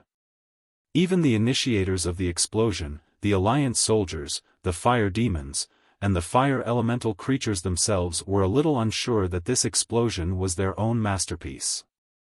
The entire Alliance fleet was silent for a full 3 seconds before bursting into thunderous cheers. Hooray! Ha ha ha! You're dead. I think they're all dead. This is what you get for looking down on us mortals. Many Alliance soldiers took off their helmets and hats and threw them into the air. Well, forget about the hats, the helmets hit a lot of people when they fell due to gravity. This was a man-made fiery hell. They were dealing with the dragons at the top of the food chain on this planet. Of course, this could also be seen as a joint attack by the fire and wind elementals against the Twilight Wyverns. In fact, Duque did not directly attack, and Queen Sylvanas's attack was the icing on the cake. Duque believed that even if Queen Sylvanas did not attack, the result would be quite glorious. Just to be on the safe side, they did not want the fire elements to flow back and blow back to Naxxramas and the flying battleship, so the three Windrunner sisters attacked. Chapter 1858. The result of the battle was glorious. This attack, which could be described as strangling or incinerating, lasted for a full 10 breaths in the air. If this was a classic aerial battle between dragons, there would probably be a rain of dirty blood, dragon scales, dragon skin, body parts, and organs that should have been priceless. Unfortunately, there was none. Only a small group of Twilight WYRMS with the strongest magic resistance could withstand the ultra-high temperature flames with their Twilight domain. The Twilight realm wasn't omnipotent. When the energy transmitted exceeded the limit of what one could withstand, an even more exaggerated explosion would occur.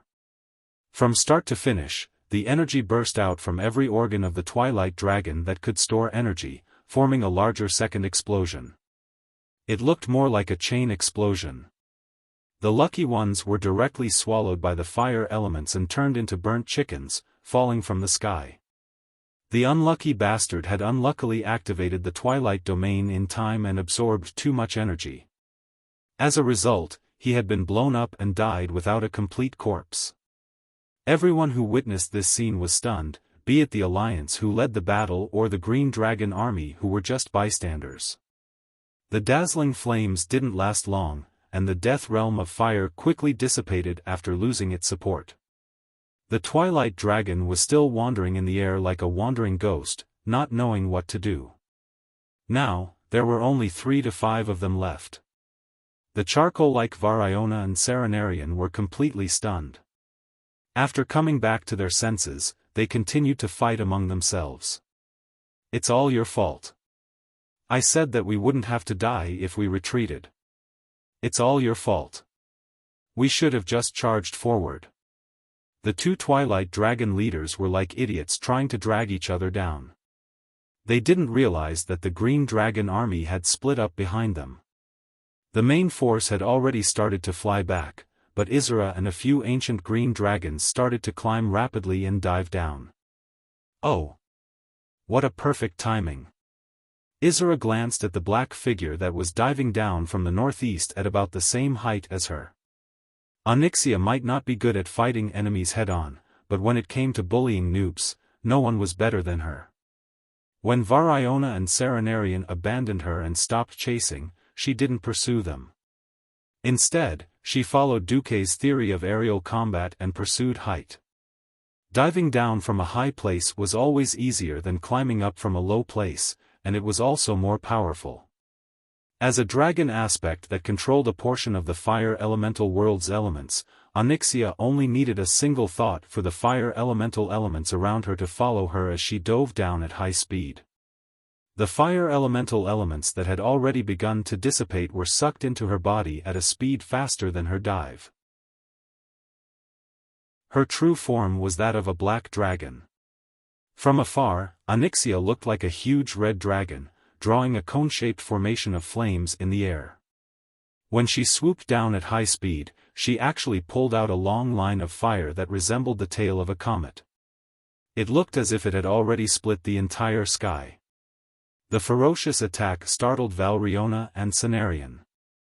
The 2 Twilight Dragons, who had been dragging each other down, did something extremely stupid. Seeing that they couldn't dodge Onyxia's attack no matter how fast they accelerated, they actually tried to use each other's bodies to block the Black Dragon's first attack. One should not be afraid of a godlike enemy, but a pig-like teammate. Onyxia might look like she was going all out, but she actually cherished her life more than anyone else. Unfortunately, the Twilight Dragons didn't know that. When she reached the peak of her speed, a huge amount of fire elemental elements gathered in front of her dragon's head. It looked like a fire spear extending from the black dragon's head. Bam! Bam! This was the second consecutive attack that shook the atmosphere. Onyxia's larger body crashed into the middle of the 2 Twilight Dragons who seemed to be dancing a pas de deux. If one of the dragons had the guts to extend its claws and give Onyxia a vicious blow, it might have ended in a lose-lose situation. However, both Valriona and Cenarian's reaction at the last moment was to run. They only opened up half of their Twilight domain to defend themselves, but they were also afraid that they would absorb too much fire elemental elements and blow themselves up. That was hilarious. If Onyxia had split the fire elemental elements she brought with her into 2, either of them would have been able to handle it. But how could the Black Dragon, who was an expert at bullying noobs, give them the chance to do so? Hee hee. Don't even think about escaping. Onyxia, who had not used her full strength in the first place, did a rather damaging thing. She did split the power in her body into two, but all the fire elemental elements were aimed at Cenarion while she pounced at Valriona. According to Duke's secret instructions when he was training the dragon, plus her own observations, she was very sure that the two of them would never cover for each other. As expected, Cenarion's first reaction was to run when he saw the overwhelming amount of high-purity fire elemental elements coming at him. But Valriona's first reaction was to face it angrily. The energy theory of aerial combat was fully validated at this moment. Onyxia, who was faster, flew in a small arc and easily dodged Variona's clumsy bite, as well as her follow-up claw attack. Then, the black dragon used the inertia from the high-speed dive to make an emergency hover with her wings and swung her thick and long tail in a perfect semicircle, hitting Valriona's right arm hard. It was better to break one than to injure 10 fingers. She learned how Duque treated her in the past and used it to deal with her enemies. The force of a dragon aspect's attack, coupled with the huge inertia from the acceleration of gravity, was more than 100 tons. It was a blow that could even shatter a mountain. Valriona let out the most miserable scream since the start of the battle. Not only her right arm, but half of her body, including her right arm and chest, was blasted into pieces. The sharp spikes on the black dragon's meteor hammer-like tail even tore a few pieces of Valriona's lung tissue out. She tried to retaliate in pain and anger, but the black dragon dodged her attack. This time, Onyxia was very patient. Her larger dragon body circled Valriona in the air and attacked more agilely. Almost every time, she would grab the collapsed right side of Valriona's body to attack, constantly increasing the damage. Victory was only a matter of time. Cenarion, on the other hand, had to expand his twilight domain to the maximum after taking all the fire elemental attacks from Onyxia. He would either overexert himself or be seriously injured by the second flame bombardment. He obviously chose the former. Chapter 1859. Serenarion was about to run away. Unfortunately, he was discovered by Nesario. The terrifying wings of death roared, and Serenarion had no choice but to turn around and rush back to the Alliance fleet. The Alliance fleet was in a panic. Be it the new cannonballs or the fire elemental elite's flame attacks, the limited counterattacks could not cause fatal damage to a demigod dragon commander. Even if this was a short-lived demigod dragon that had forcibly increased its strength. Enemy attack. Enemy attack. Hood is about to be attacked head-on by the enemy's dragon commander. Please advise. The communications soldier broke out in a cold sweat.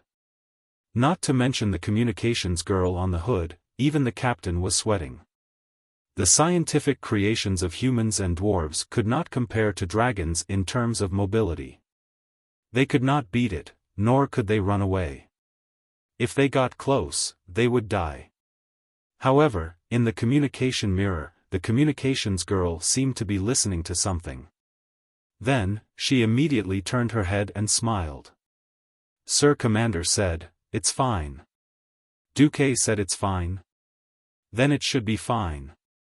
Duque had been in control of the Alliance for more than 10 years.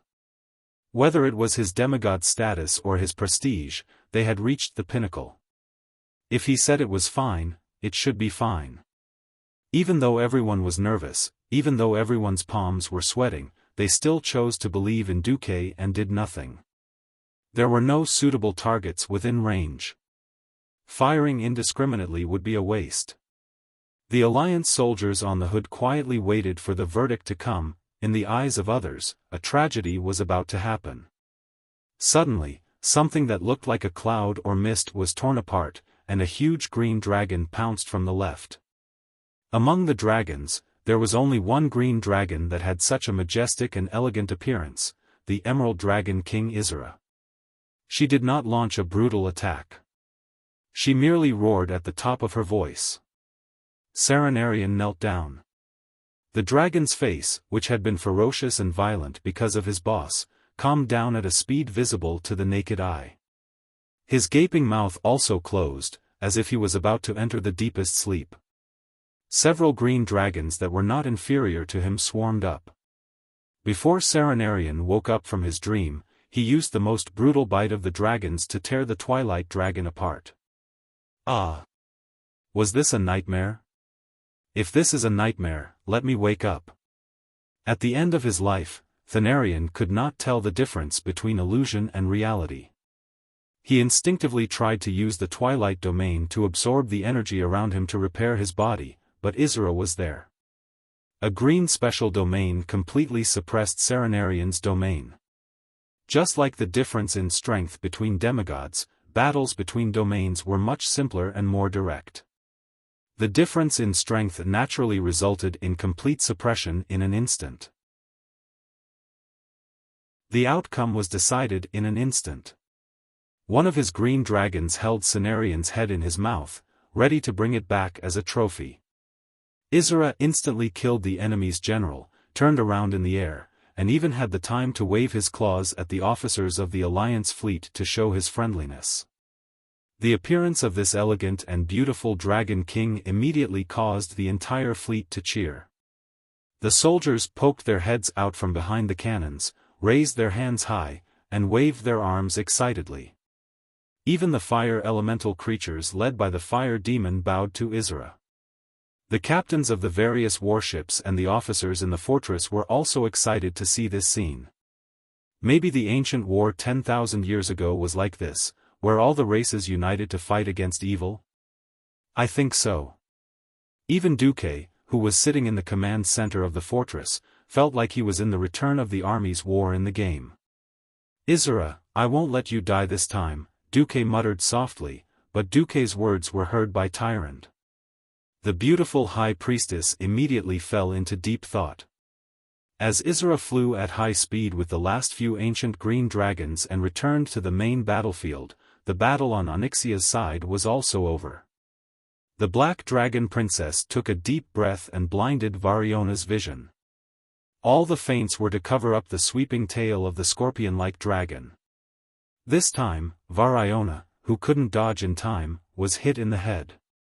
Her entire left skull and left eye collapsed, and her left shoulder was also injured. Normal giant dragons would have died from such injuries, but Variona fully activated the Twilight Domain and even absorbed the frost elements in the air to heal herself.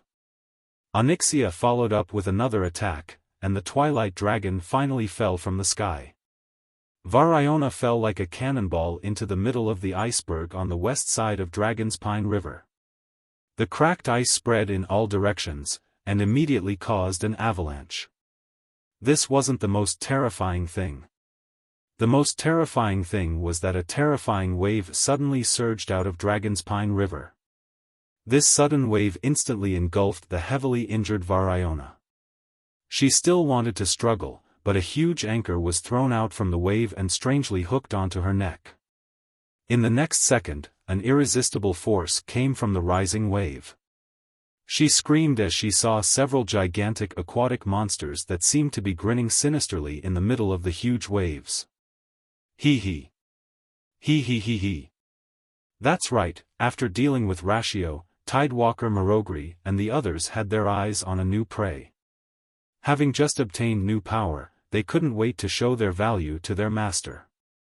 The fate of Majordomo Executus had already told them that although Duque needed a Majordomo to take care of his vast territory, he also needed powerful beings who could help him charge and break through enemy lines. At first, these powerful aquatic beings didn't want their queen to rely on Duque. However, as Duque gradually revealed his strength and future, and when they obtained a share of the water elemental realm, the concept of "Master's master is our true master" began to be deeply imprinted in their hearts. When Variona was dragged into the water, Onyxia turned around and flew towards the main battlefield. Good job, Onyxia. In the soul communication, Duque was not stingy with his praise. Then, Master, should I train a dragon when I come back? Is this guy addicted to it? Duque complained in his heart, but he said, wait until you have the courage to face your parents. The fierce battle in the northern sky of Dragonsleep Temple was still going on. Other than Kalegos being beaten like a dog by the tail of the larger Deathwing and falling down, the Dragonsleep Coalition army didn't lose any of their main dragons. Although she was stalling for time, Alexstrasza felt that it was unreal and ridiculous. Why did she feel that her betrayed brother was a little weak? Chapter 1860. Indeed. The Wing of Death that appeared in the north of the Long Sleep Temple had the most terrifying body. After integrating with the ancient progenitor Wyrm Galakrond's biological cells, his body size had skyrocketed to more than 500 meters. The core of his body was also 200 meters long and more than 100 meters wide. This was no different from a conjoined skyscraper of 70 to 80 stories flying around in everyone's field of vision.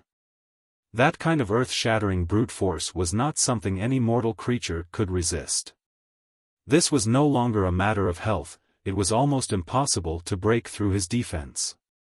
The thick layer of acid that wrapped around his body was simply his second layer of dragon skin. An ordinary Wyrm's dragon breath would at most evaporate into a cloud of acid mist, it could not even touch his body. They had to be even more careful not to choke on the acid mist when they were downwind. It had been confirmed that if a young dragon inhaled a large amount of acid droplets, its respiratory tract would rot and it would die directly. Only dragons of the ancient Wyrm level could hurt the Wing of Death. Unfortunately, it was only superficial injuries that did not affect the muscles and bones. The ancient blue dragon Irigos had boldly wrapped his dragon body with frost elements and sealed a large area of the acid on Nisario's body with frost dragon breath. He then rushed over to break the acid and gave Nisario's body a direct hit with a magic bomb. It had indeed caused a huge wound that was big enough to stuff a small villa. Who knew that the acid that surged from other parts of Nisario's body would almost bury him?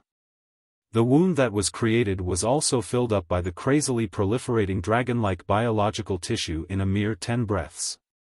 No. There were even more. On that dragon's body, there were a few dragon legs and dragon claws of the ordinary Wyrm level. It looked very disgusting. Your Majesty, this will never end. The ancient red dragon Gahiron reminded his queen. No. As a red dragon, have you forgotten the true meaning of life? The essence of life is the consumption of energy. The recovery of any limb is bound to consume vitality, which is some kind of special energy. Nisario's recovery power is definitely not infinite. Alexstrasza did not say the second half of the sentence. This Nisario seemed a bit retarded. With such a huge body and such vitality in defense, no one would be able to do anything to him in a short period of time. If he didn't care and charged over, forcefully destroying the dragon slumber shrine, even if the new 5-color guardian dragons gathered here, it would be difficult to stop his destruction. However, Darkwing's single-minded pursuit of Alexstrasza gave her the opportunity to toy with her old rival. A sweep of the dragon's tail would produce a terrifying wind pressure equivalent to the collapse of a 100-story building. Ordinary creatures could only watch helplessly as they died. As a dragon aspect that had been dedicated to protecting the planet for the past 25,000 years and had rich combat experience, Alexstrasza's speed might not be as fast as lightning, but it was still rather fast. She could even use the wind pressure from Nisario's tail to speed up her flight. It looked dangerous, but it was actually as stable as a dog. Basically, she led the ancient Wyrms of the red, blue, and bronze Wyrms to fight Neltharion, while the rest of the Wyrms could only watch from the sidelines. After receiving the news that Krasus's Ruby Jade Sanctum had been attacked, she still had the spare time to send a few ancient Wyrms back with a small number of Wyrms to hold the fort when the Twilight Dragons were pulled away. The real battle was between the Bronze Dragon King Nozdormu and the Undead Dragon Queen Sinestra. The living Sinestra couldn't be compared to a real Dragon King. At best, she was just a strong female dragon, strong enough to withstand Nesario's love without dying. Nesario was very wild when he was having sex. The 3 deep scars on Sinestra's dragon chest that looked like ravines were the scars left behind by her temporary partner back then. Neltharion almost killed her, and also caused the deaths of 2 dragons. Later, she turned into a dragon scientist and wanted to develop a new breed of Wyrms to kill Nesario. Unfortunately, after being killed by the Twilight Dragon, she was rescued by Nesario and listened to him again. Perhaps this was the unique sadomasochism of the Black Wyrms. According to history, Sinestra would be quite weak at the start of the battle because she had played the Superman game with Darkwing and nursed the Twilight Wyrm whelps. Without half a life, her attack power would be greatly reduced. There was no such problem in this life. It would be more accurate to say that Neltharion was now more like an oversized battery for Sinestra to squander. Onyxia had the famous, deep breath, and her powerful dragon breath naturally came from her mother. Sinestra's, flame breath, was a full-screen attack in the eyes of mortals. Other dragon breaths were cone-shaped, but hers was a torrent of flames. The raging sea of fire, even in the air, was like a terrifying moving wall of fire with the Wyrms as the standard. The ancient Wyrms would howl if they were hit. What was really amazing was her twilight attack skills. A normal Wyrm wouldn't be able to play so many tricks, but the twilight energy, which was based on shadow energy, allowed Sinestra to play with all sorts of tricks. Flame breath forcefully baked the sand on Nozdormu's body, making it even more dry and vulnerable to cracking. Hundreds of twilight shockwaves flew everywhere. Ordinary adult Wyrms would be killed instantly if they came into contact with one. The disgusting thing was that these shockwaves weren't really out of her control. They weakened and dissipated on their own after being fired. These twilight energy balls would hover in midair according to her will, and connect in 2s and 3s. Between 2 twilight energy balls, there would also be twilight cutting rays. If one accidentally touched them, a huge amount of twilight energy would surge into one's body. Not to mention the ancient Wyrms, even Nozdormu had a small finger cut off by the twilight rays if he wasn't careful. Of course, Nozdormu was more like an illusory spiritual energy projection. His dragon body was just an existence that had gathered a large amount of sand and materialized. As long as they couldn't attack the timeline and pull out his body, destroying his dragon body 10,000 times or 100 million times would be useless. But it didn't look good. A clear beam of twilight energy shot out from the huge wings of death and poured into Sinestra's body, allowing her to go all out. After the initial test, hundreds of twilight energy bullets poured into Nozdormu's body every second. As a dimensional dragon king that could interfere with time and history, Nozdormu's body was also a fortress. After his power of time and space started to show, Sinestra felt that her movements had become much slower. Not only her speed, but even her thoughts had started to stagnate. Nozdormu's huge sand Wyrms body was like a stimulant, and kept increasing its speed under the effect of haste.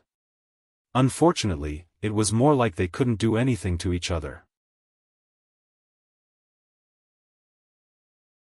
Chapter 1861. At this moment, as if he had finally woken up, Nesario's entire body shuddered as if he had just peed himself. He suddenly roared. "It's time to destroy Dragon Slumber Temple." Amazing! Of all times, why did he have to think of it when Isra had yet to return and Nozdormu was being held back? If it was the sinister and cunning Black Dragon King of the past, Alexstrasza would definitely not have taken it so lightly. However, Nesario, who had increased in size and strength but was obviously in a frenzied state, made the queen unknowingly numb and careless. "Stop him." Under the Red Dragon Queen's command, dozens of ancient dragons bit the bullet and launched a fierce attack. There were many casualties, but the effect was minimal.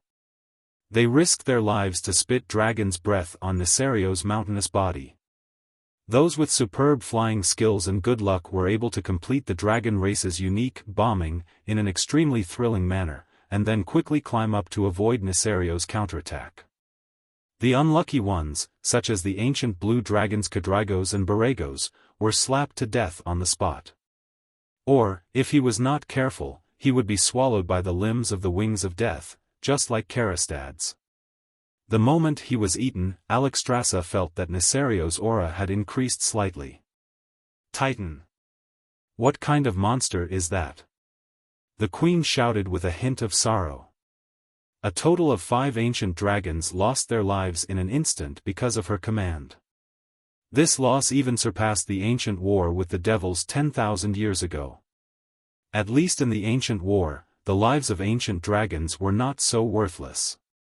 Without a Void Lord, ordinary devils could not take down the heads of ancient dragons.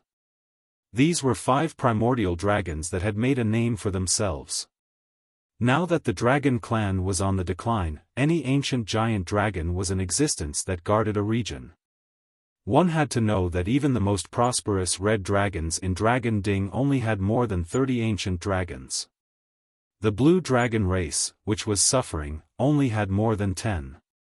Alexstrasza's dragon heart was about to die from the pain of losing 5 ancient dragons at once. She would probably be sad for a long time after this battle. After absorbing the 3 ancient WIRMs, Neltharion's dragon body had obviously expanded a little. He laughed wildly with abandon, and just like that, he rolled into the magical protection array area of the Dragon Sleep Shrine, almost like a meatball.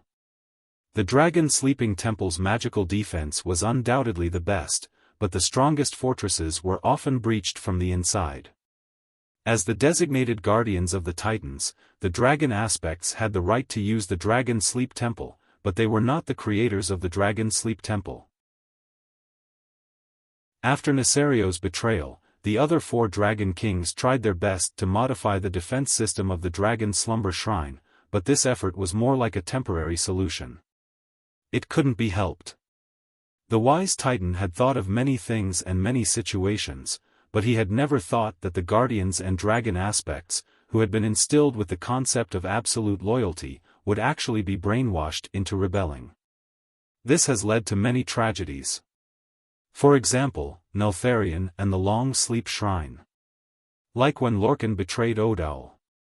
The only problem was that the Titans were not allowed to fly directly to the highest level of the Dragon Slumber Shrine in order to maintain the respect of the dragon race. Before getting close to the Dragon Slumber Shrine, they could only fly to the same height as the lower level, which forced the oversized wings of death to run on the ground. Even so, Neltharion, who was like an inflated balloon, was rampaging through the Dragon Slumber Shrine, as if he had entered a realm without dragons. Only a few magical defense measures really worked and launched attacks against him. Most of the protective facilities were silent, and several spatial barriers even opened on their own after sensing Neltharion's soul. It was not that there were no brave Dragonians or half-Dragonians who stepped forward in an attempt to stop him, but unfortunately, it was more like sending themselves to their deaths. With a stomp, the constantly proliferating dragon limbs pulled these brave people into Neltharion's body, and forcibly swallowed them into a part of the wings of death. Alexstrasza tried to harass him from behind, but it was not very effective. Her flame of purification could not hurt Neltharion's foundation.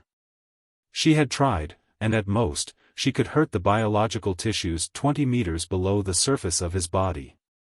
Any deeper and she was powerless. Sin. It's all my sin.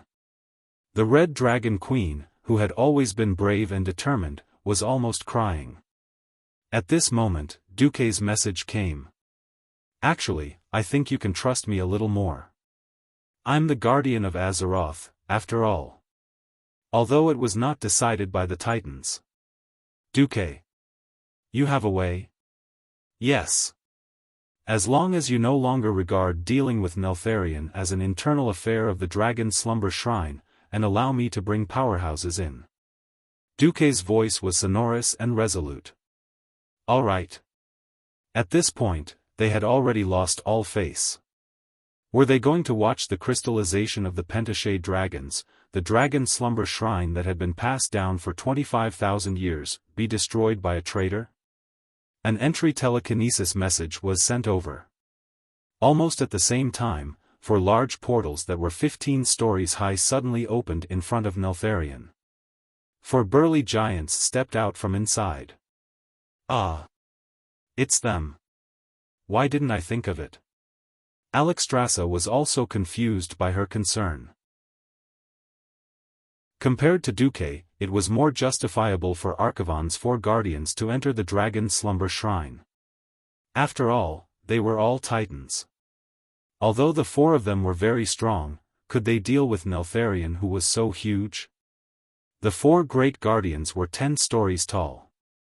To mortals, they were definitely huge beings.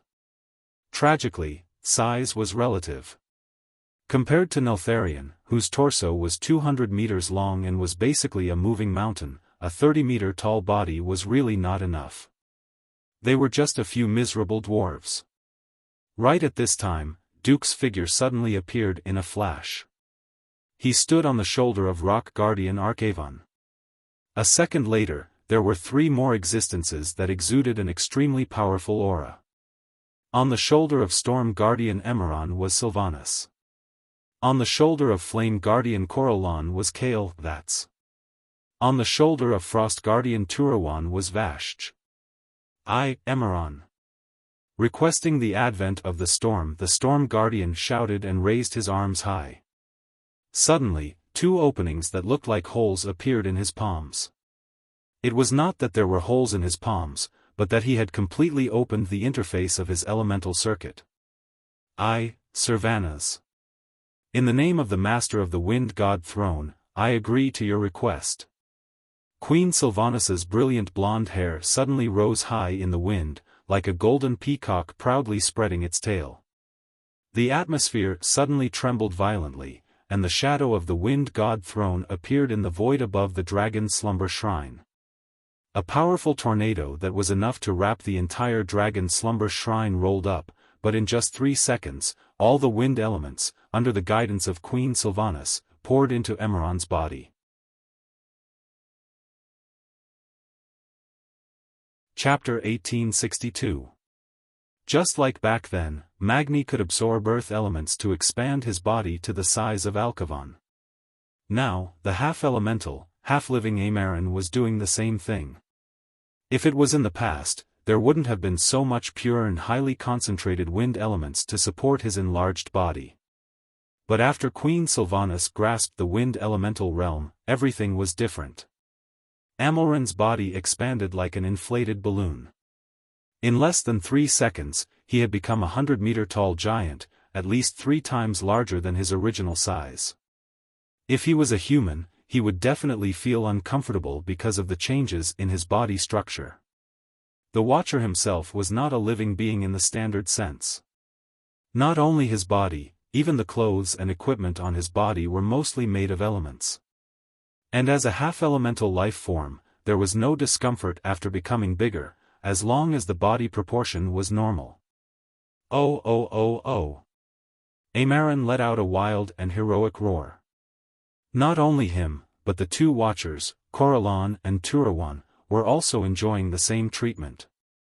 The massive injection of fire and frost elements made them also become giants of Emeron's level. A moment ago, in front of Nesario, who had become incomparably huge after absorbing Galakrin's remains, the 3 giants were just dwarfs. 10 seconds later, they had become behemoths strong enough to threaten Nesario. Even though the main trunk of the wings was more than 200 meters long, the dragon race had long tails and necks. Even if the necks were shorter because of Galakron's genes, the main trunk of the wings was still more than 120 meters long. Both sides had become terrifying existences of the same weight class.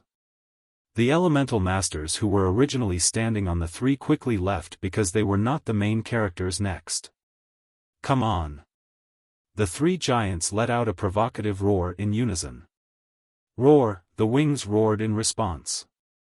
It swatted at Emeron's head, but the Storm Watcher showed agility that was not commensurate with his size.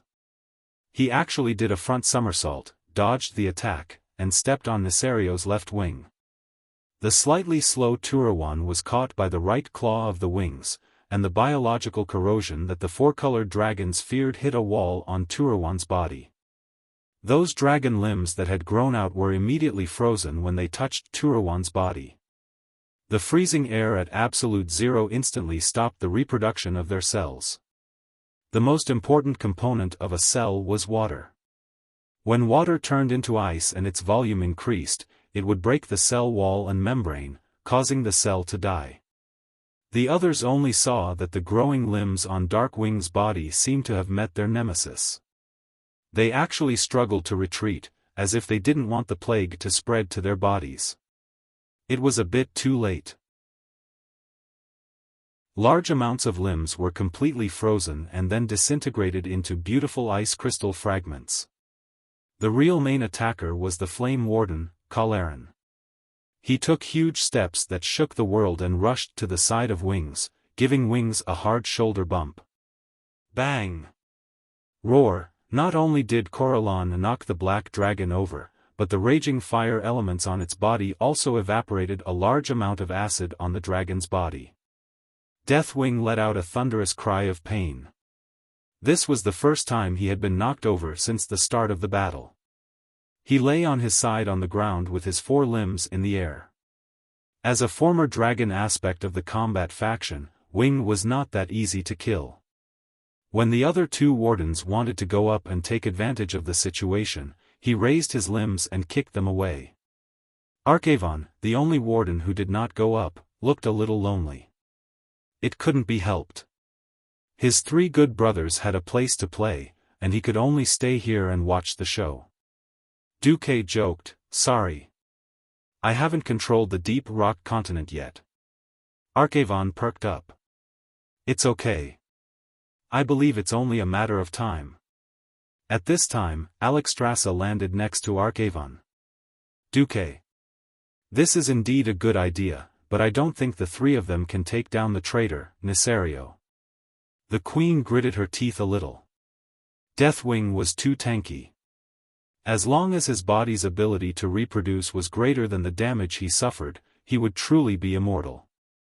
There were only two solutions: either interrupt his growth, or inflict damage that exceeded his recovery ability.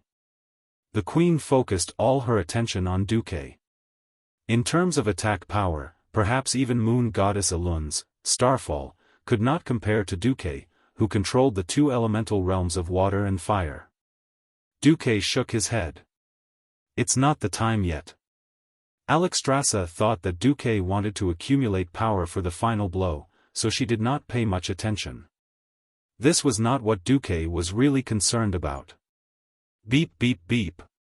On Duque's retina, the system scanned a lot of data. There was too much abnormal data. He had basically confirmed a fact that overlapped with history: Duque did not do anything. He just snapped his fingers. Snap! A crisp sound rang out. In response to the sound, several wardens stepped out of the huge teleportation doors that had been opened. Traitor! Dai, Torim, who had the most burly body, was the first to swing his hammer. A thick thunderbolt that seemed to be able to split the entire dragon slumber temple in half suddenly flashed out of the void. It was filled with the most violent power of thunder in the world. The purple thunderbolt landed directly on Deathwing's head. Ah!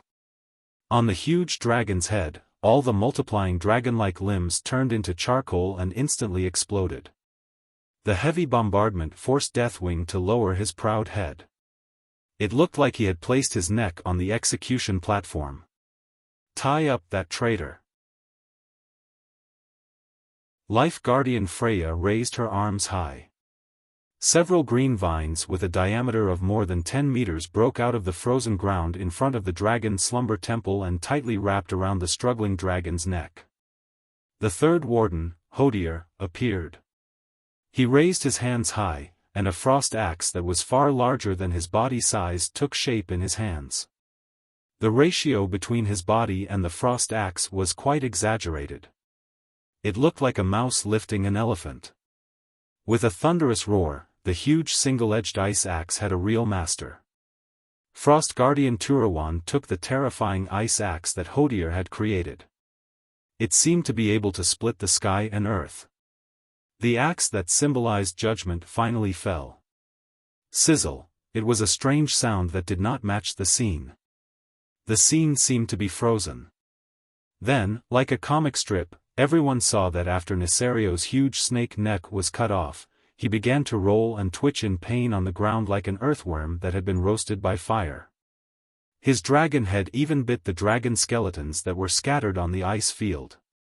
The sound of bones breaking made one's scalp tingle.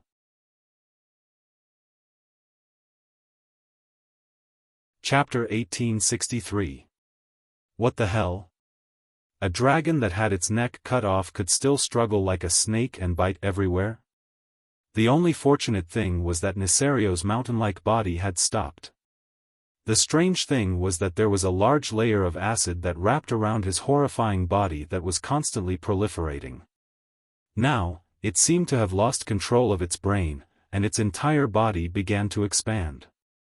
Where there was only one dragon claw a moment ago, there might be a few more legs in the next second. Purify these damn things. The Red Dragon Queen gave the order, and the Sleeping Dragon Coalition army immediately flew over. The dragons spat out a surprise attack with all their might, using their pure elements to destroy these constantly proliferating things.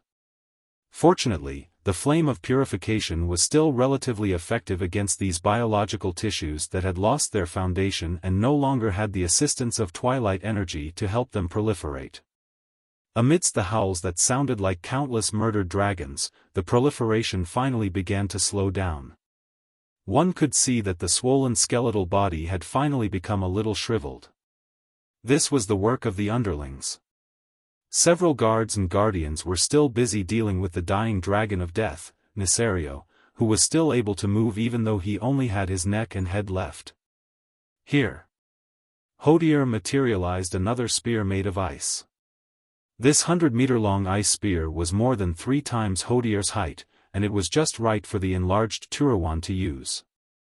Amalrond cooperated with Coralrond to use a flaming storm to interfere with Nisario's line of sight, giving Turawan a chance to launch a sneak attack.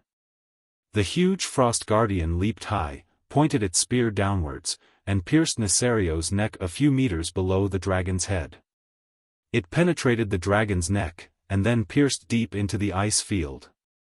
It was nailed. Nethario still wanted to make a countercharge.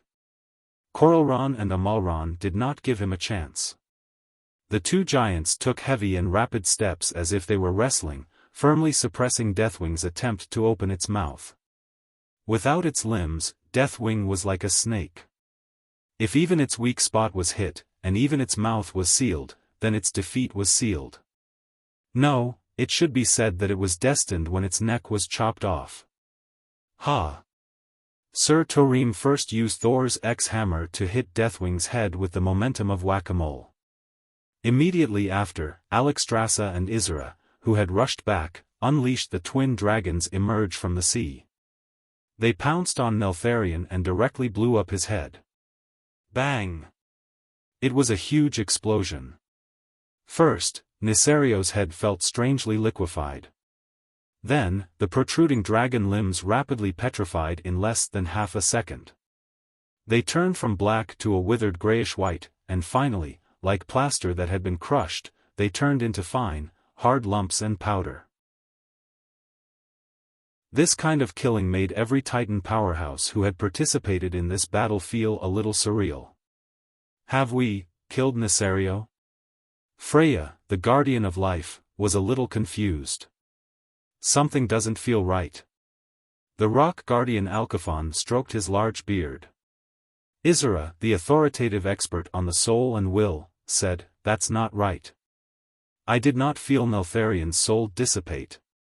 If this really is his true body, there's no way I wouldn't be able to sense his violent and tyrannical soul fluctuations."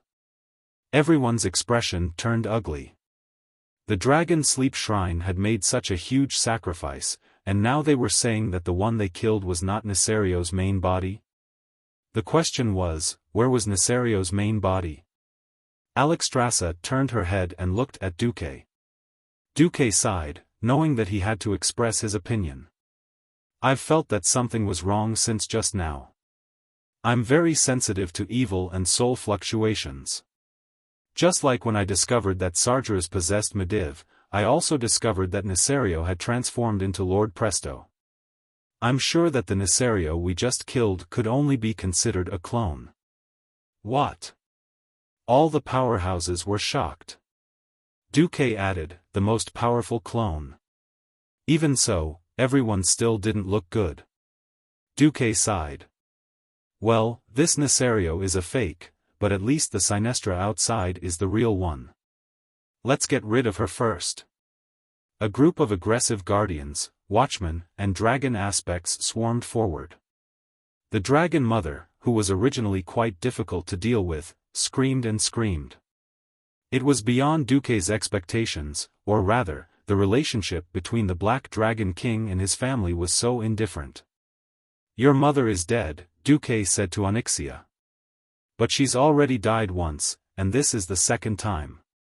Even if I want to mourn the death of my loved ones like humans, why should I mourn twice? The Black Dragon Princess's words made so much sense that Duque was speechless. The results of the battle were supposed to be quite glorious. They had gotten rid of Nesario's most powerful clone, Sinestra, the two Twilight Dragon leaders, and thousands of Twilight WIRMs. Unfortunately, Twilight Dragons could be bred repeatedly, and Alexstrasza had even received the latest news from Krasis. Those damn Twilight believers could pollute the dragon eggs with Twilight magic, causing normal four-colored dragon eggs to hatch into Twilight dragon whelps. Krasis had no choice but to join forces with other ancient dragons to kill those Twilight dragon whelps and destroy those dragon eggs. The dragons of the various races were distressed and worried at the same time. If Nesario's main body was hiding in an unknown corner and relying on a clone and a bunch of Twilight Dragon cannon fodder, he could threaten a base like the Dragon Sleep Temple every time. How could they fight this battle? Isra approached Duque at this time. She had transformed into an elf. Duque blinked. Sure enough, Isra was much more pleasing to the eye when she turned into an elf. Isra said, Duque, according to your speculation, where will Nesario's main body be? Duque opened his mouth. He wanted to spoil it, but bitterly found that he couldn't. Originally, the first time in history that the Wing of Death besieged the Dragon Sleep Temple, it was the main body who personally led the Twilight Dragon army. Its biggest feature was that its body was covered with super-hard source armor. The reason why Nesario was called Iron Chin by the players was because he wore a huge source metal chin under his chin. Ordinary attacks of the dragons could not penetrate the incomparably hard source armor at all. Without seeing the source armor, Duque's first thought was that this exaggerated version of Nesario was a fake. Now it seemed that this was indeed the case. Duque wanted to say something but stopped. Alexstrasza thought that Duque was angry. She also flew over and transformed into her human form. The red-haired mature lady from back then had returned. I know. I was too selfish to think that I could rely on the power of the Dragon Sleep Temple to deal with the traitor. It's my fault, please forgive me, okay? I owe you a big favor. Now, Neltharion had become a Terminator. I can't let a guy who has the ability to destroy the world run around. Just say what you've speculated.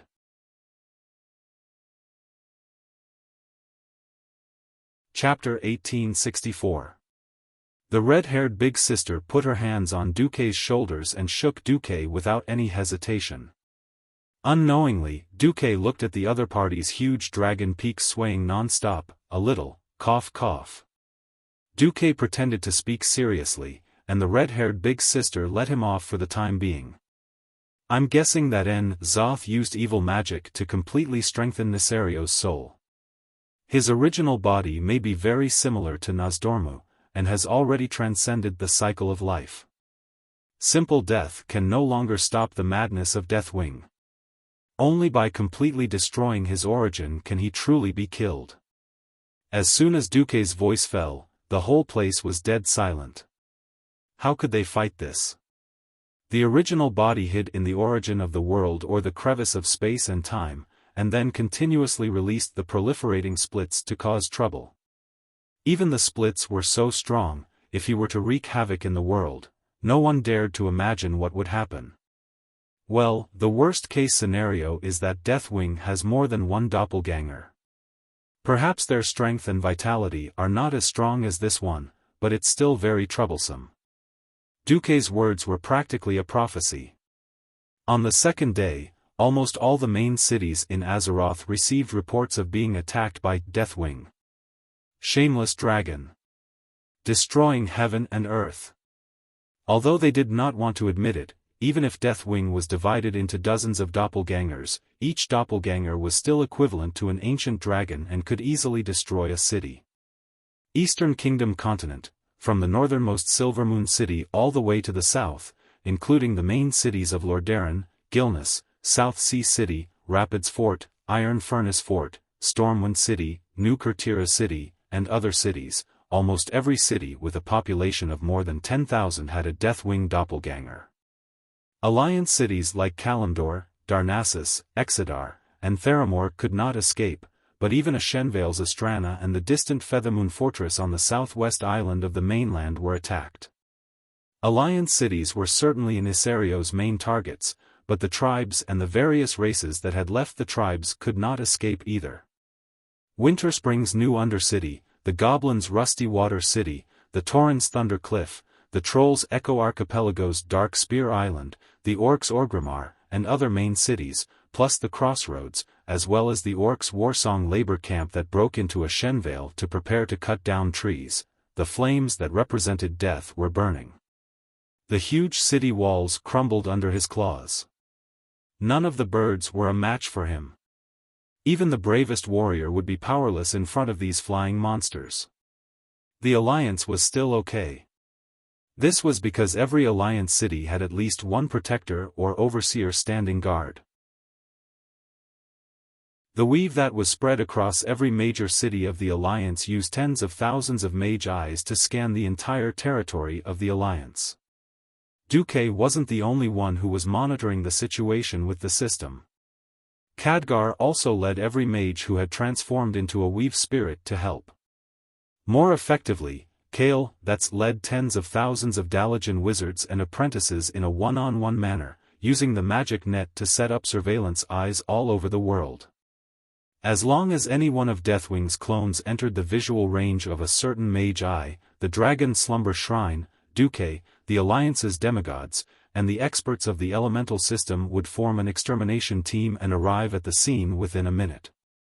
But the Alliance territory was too big, and there were always places that couldn't be monitored. 100,000 watchers seemed like a lot, but in reality, it was still a drop in the bucket when it was spread over 10 million square kilometers. Only the populated areas could respond in time. Moreover, individual twilight dragons were not easy to deal with. Anyway, these days, the Alliance was so busy that they almost collapsed. The Alliance was like this, and the tribes were even more desperate. If Orgrimmar had the help of King Gruul, there was no danger for the time being. The other territories were basically doomed. Thunder Cliff was burned to the ground, and the wooden buildings with a long history were all burned. Kane's son, the new Tauren chief, Ben, led the Taurens to hide in the caves of the mountain rocks, escaping from the devastation of Deathwing's clones. Dark Spear Island was similar, and the Trolls' territory was completely destroyed. Wujin had to take his people to hide in the potholes. The new Undercity had an advantage because the city itself was built underground. Fortunately, Deathwing's clones did not have the habit of fighting on land, so the Forgotten basically passed this time without any injuries. The most miserable was the Rusty Water conglomerate, and the Rusty Water city of a certain prince of trade was destroyed. Deathwing's indiscriminate attack made him the object of collective curses of all the intelligent races in the world within a few days. Not to mention the tribes or the former tribes that were abused like dogs, the Alliance couldn't bear it either. Even if there were food reserves, there would always be a day when they ran out. The devastation of Deathwing's clones caused production and construction to completely come to a standstill. What was even more disgusting was that the acid breath, flame dragon breath, or the dragon limbs that could survive and grow for a considerable period of time brought by Deathwing's clones had become a huge problem. Looking at the report, sometimes Duque even thought that he had traveled to the Silent Hill world and played a game of death with those deformed monsters. Finally, on the 7th day after the battle of the Sleeping Dragon Temple, Isra found Duque, who was waiting in Karazhan. "Duque. I know you have a way. I can sense it, why don't you say it?" Duque spat in his heart, "Damn. A guy with telepathy is a blockhead." In the face of Isra's pleading attitude, Duque really couldn't be tough. Anyway, if there were no accidents, he still had to go with the general trend. He could only sigh and say a modified version of the idea, "I did think of an idea, but it's a pity that the idea is too crazy. And whether it succeeds or not, the consequences will be very serious." "What consequences?" Isra asked. She held Duque's hands with both of them, not allowing Duque to back down. Duque said word by word, "The worst consequence is that all the existing dragon aspects lose the power given by the Titans and completely become mortal dragons."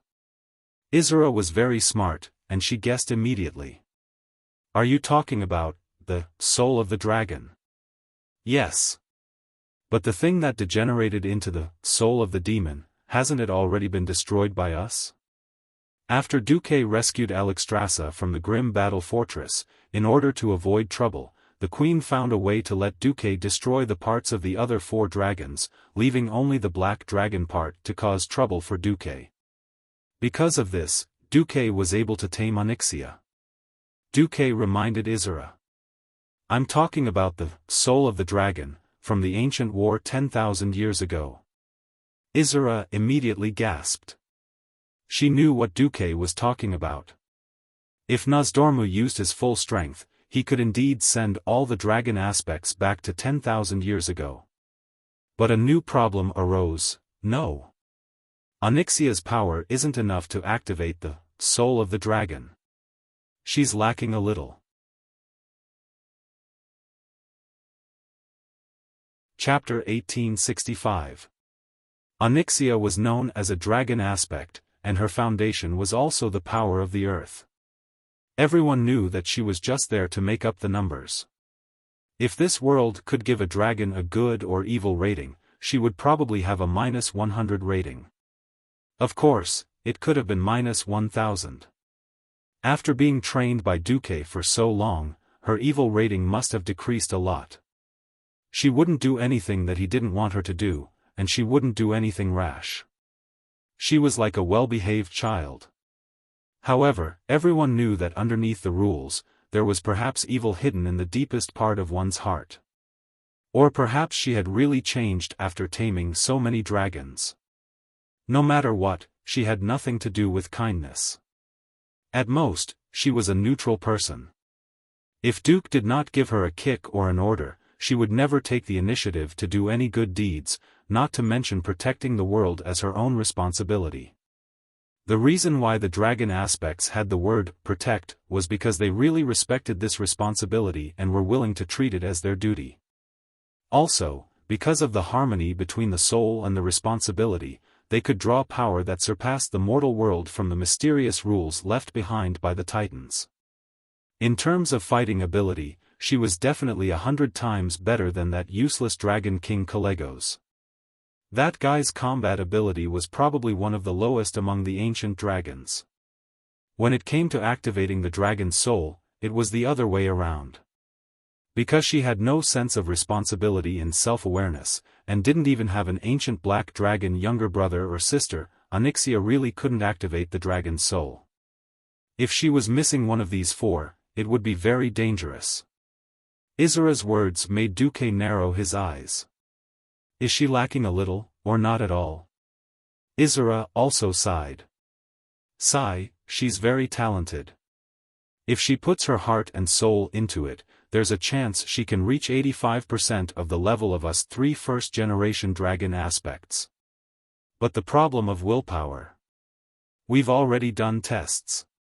Kalegos can reach 90% of the 3 of us if he puts his heart and soul into it, but Onyxia can only reach 50% at most. That wasn't even enough to pass. Duque knew that Izura had already given him face.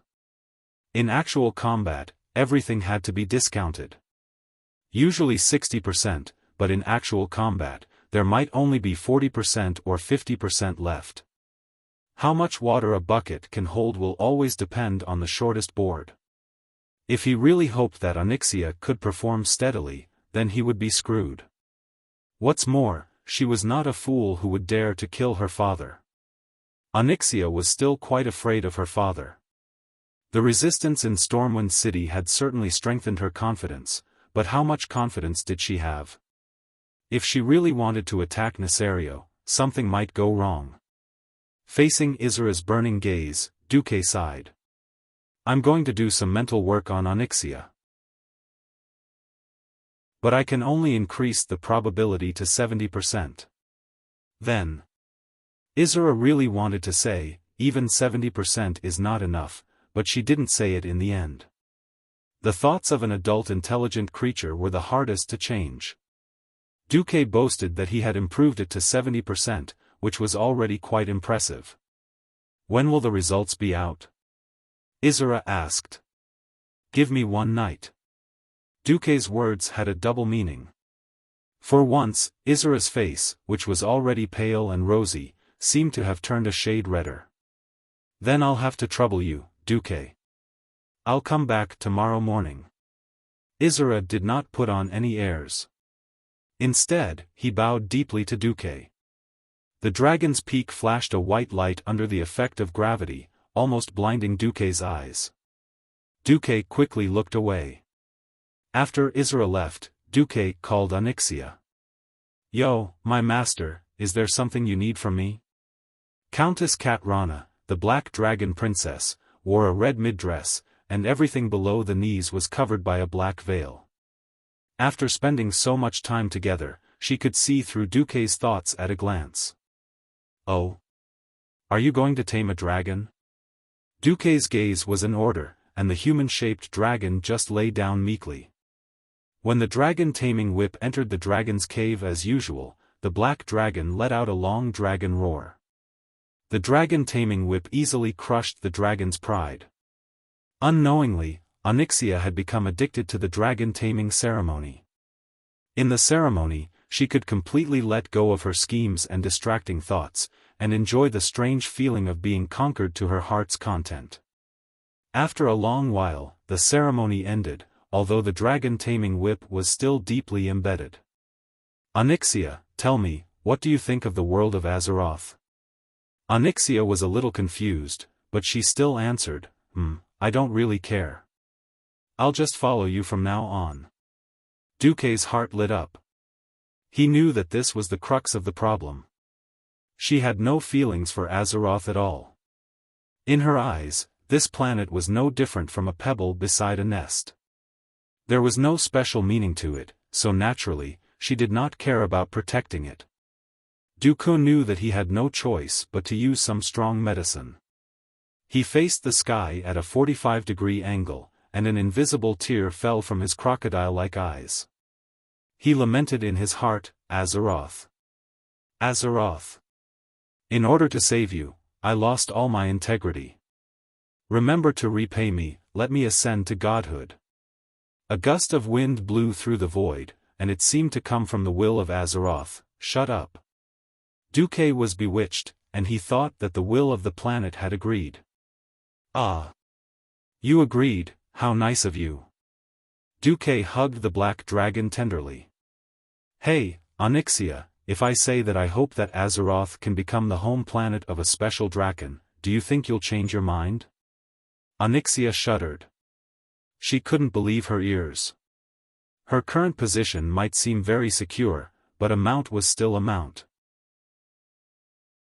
Maybe one day, a three-headed female golden dragon would suddenly spawn, and she would lose her status as a mount. Being a mount was really tough. Riding day and night. There was even the possibility of being abandoned. Duque's words had undoubtedly raised her to a higher level. She also knew that her position in Duque's heart was definitely not as high as the first 7. Then she should at least be on the same level as that blue-skinned hoof, right? Master, are you serious? Onyxia's eyes lit up when she suddenly had a direction to look forward to. You're still calling me master? Duque smirked. Yo, Duque, I suddenly realized that I'm becoming more and more infatuated with you. With that, Onyxia did not even need to turn over, and her dragon body directly shook. The next day, Isra visited again and personally conducted the guardian test on Onyxia. This is a miracle.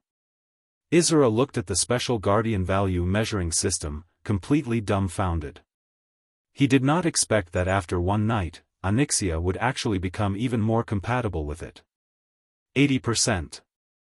This number was simply shocking. Hee. Azeroth is where my mother's nest is.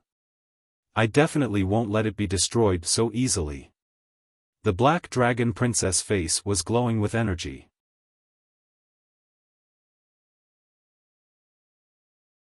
Chapter 1866. Logically speaking, with 80% of the Guardian's value, a 20% discount should be enough. After informing Alexstrasza, she was pleasantly surprised. In the Wyrmrest Shrine, there was a summit attended by the 5 great dragon aspects, the Guardians, several wilderness demigods, and several alliance leaders led by Duque. Everyone had come to a general agreement on the plan to seize the giant dragon soul. Given that Nesario's avatars were still wreaking havoc all over the world, it was impossible for the Justice Camp to go all out. Considering the special nature of the battle, in principle, the Guardians and Watchers would not participate. All the gods of the wilderness would stay behind to guard the Azeroth at this time. Because the water and fire elemental realms from 10,000 years ago were still in the hands of Neptulin and Ragnaros, Kael, Vats and Vasht's abilities were limited. The two of them and their subordinates also stayed behind. Moreover, Kael, Vats had already started to break through to the demigod realm, so it was even more impossible for him to leave. In the end, it was decided that the 5 dragon aspects and the 2 demigods, Duque and Sylvanas, would form an allied force to travel through time and space to attack Neltharion's main body. However, at the end of the meeting, Duque mentioned, I want to buy insurance for the Earth Guardian. Oh? Alexstrasza perked up. They had run through this plan countless times. The 3 veteran dragon aspects would definitely be fine. Something would happen to either Kalegos or Onyxia. There was actually a substitute for Kalegos, or even a superior substitute. He was naturally Duque. Duque, who was also proficient in arcane magic and was even more proficient in Titan runes than Kalegos was.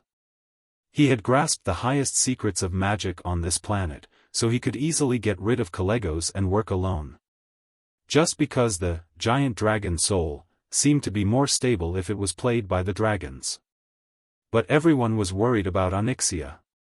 Even if her will to protect suddenly increased by 30%. I don't think the Alliance has any Earth-type experts, right? Didn't Magni Bronzebeard's soul not return yet? Nozdormu asked. Duque smiled mysteriously. It's not that easy to become a demigod of the earth element. The thick and solid earth needed a calm heart and a long time to resonate with it. Magni would definitely not make it in time. I mean the other person. Duque's word surprised not only the dragons, but also the leaders of the Alliance. Who was Duque referring to? Duque did not reveal the mystery. Instead, he revealed a mysterious smile. If I'm not wrong, as long as he and Onyxia stand in front of the dragon soul, the success rate of the earth element will be 100%. Duque's words made everyone's curiosity explode. At this moment, there were traces of destruction everywhere on the land of the Echo Islands. A beastman stepped onto this piece of land that had been scorched by the flames of destruction. At his feet were completely charred wood and a black troll corpse. The regenerative abilities that the trolls were so proud of were laughable in the face of this absolute destructive power. Suddenly, a troll silently appeared behind the tall and sturdy beastman. "You're too late." The giant troll seemed to have a hunchback. His body was bent into a capital C. It was not known if his body was naturally like this, or if his shoulders were crushed by the heavy burden of his compatriots. The beastman suddenly turned back. He clenched his fists. His sharp nails dug into his palms, causing blood to come out. No. It's not too late. The giant troll shook his head. His wise eyes showed pain, sorrow, and extreme anger. No. It's too late. If you return to the tribe. Enough. Thrall. It's too late. The one sitting in the position of the great chief is that crazy man with a bad brain. You're the one who brought him up. Now he's treating all non-orc races as cannon fodder. First Kane. If I don't leave, the next one will be me and the Darkspear troll. Wajin waved his arms in agitation. What else can you do? The great chief of the former tribe, Sal. Wajin was furious. His words also deeply provoked Thrall. That's right, Thrall had returned with not much results. The moment he returned, he discovered the great changes in the tribe. He didn't want to believe this was a fact, so he personally rushed to the Echo Islands where the Darkspear troll was. Then, he witnessed this terrifying scene. He was sure that almost all the settlements of the Horde or the former Horde, including Orgrimmar, had suffered heavy damage. The only difference was the degree of damage and the number of lives lost. Faced with the responsibility of his old friend and partner of many years, Thrall was speechless. I'm trying to appease the anger of the elements, Wajin laughed when he heard this, but it was a sneer. Appease? Compared to communication, the Alliance's Duke Marcus seems to have a better way. My shaman told me that he and his woman have conquered the 3 major elemental realms of water, fire, and wind. Even Ragnaros and Al-Akir have been killed. Now, except for the elemental creatures native to Azeroth, no one will respond to our shaman's call. As if he didn't vent his anger, Wajin roared. Damn it! This is equivalent to giving up on the tribe, causing the tribe to fall into the greatest chaos. Hundreds of thousands of people have died, and nothing has been achieved. Instead of this, you should have encouraged the radicals to find that guy and you, Makara. Oh. That won't do. You are strong, but it is impossible for you to fight against Gurus without getting injured. Once you are injured, you will be poisoned to death. Ha! Our old friend Varrock Salyafar, in the fair and just, Makara, acquiesced to that guy's use of highly toxic weapons. Thrall fell into a long silence. The cruel reality slapped Sal's face left and right. He knew very well that Wajin loved the tribe as much as he did. The new tribe was built by him and Wajin, who joined first, and then there were the Tauren, the Forsaken, and the Goblins. The so-called love is deep, the hatred is deep. Wajin lost his composure and cursed angrily because of his pain and despair for the tribe. After a long time, Wajin choked out a sentence, "Will you come back?" Thrall said bitterly, "I can't think about other things until this catastrophe is over. What is more important than the tribe?" Thrall closed his eyes, and when he opened them again, his eyes were full of pain. Whether it is the tribe or the orcs, we have not shown our value in this battle against evil for a long time. If I don't do something, once there is a window of time in Azeroth where there is no common enemy, I bet that the Alliance will definitely attack the tribe. At that time, it is likely that the orcs, trolls, Tauren, goblins, and the Forsaken will all be erased from this planet. Wuxia was shocked. Thrall's last words were, Duque came to me and asked me to be his backup. Chapter 1867. Woken was completely speechless. Everyone, because of their growth environment, growth experience, clan status and many other factors, would have their own limitations. Woken was very smart, otherwise he would not have become Sal's main think tank. He also had his limitations. In the end, he was just a chief of a troll clan that stood out from the many original troll clans. The trolls had lived a hard life in the past 25,000 years. From the world's largest race in the distant past, with two great empires across the entire ancient Kalimdor continent, they had become small clans in a corner. Of course, he could ignore the other troll clans, but what really alerted him was what the Alliance had done. The Alliance was not a peaceful organization. They had completely destroyed Zul Aman, located in the southeast of the Long Song Forest, and Zul Gurub, located in the east of Stranglethorn Vale. This corresponded to the two most glorious empires in the history of the Trolls, the Amani Empire and the Gurubashi Empire. Not only that, but the Rotten Moss clan in the eastern Plaguelands was also slaughtered by the Alliance. Although the Alliance had absolutely legitimate reasons for doing so, because these clans were behind the Alliance when the world encountered a major crisis, this could not hide the Alliance's decisiveness and ruthlessness. Once again, it proved that as long as the line of justice was crossed in the hearts of the Alliance would mercilessly destroy it. Times had changed. In the past, in the era of cold weapons, the trolls could still fight against magic with their numbers. Now, whether it was the Alliance's terrible flying fleet and other hot weapons, or the highly developed magic network civilization, they were not something that mortal creatures could resist with their bodies alone. As soon as Sal reminded him, Woken immediately realized that the tribe and the several races that had joined the tribe were in a very dangerous situation. Woken was discouraged. Backstop?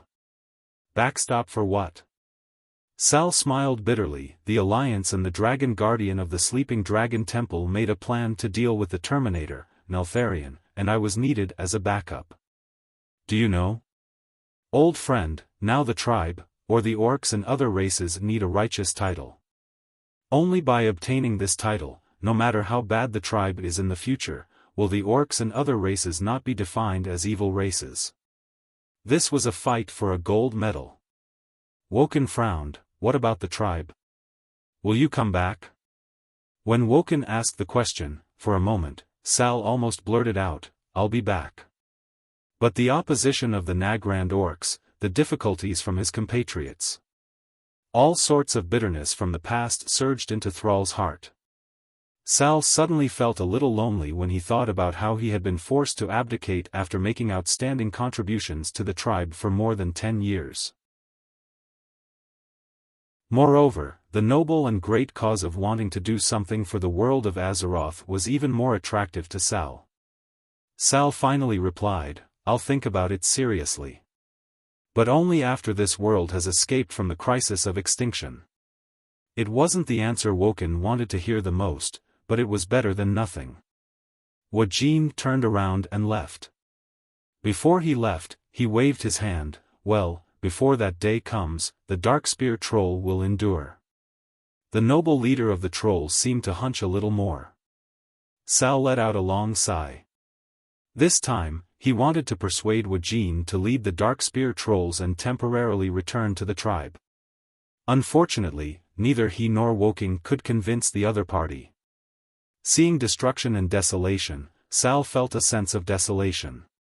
Leaving the Echo Islands and coming to the land he named Duroder, Sal finally took out a small crystal shining with arcane brilliance from his pocket and pinched it. Duque, I'm ready.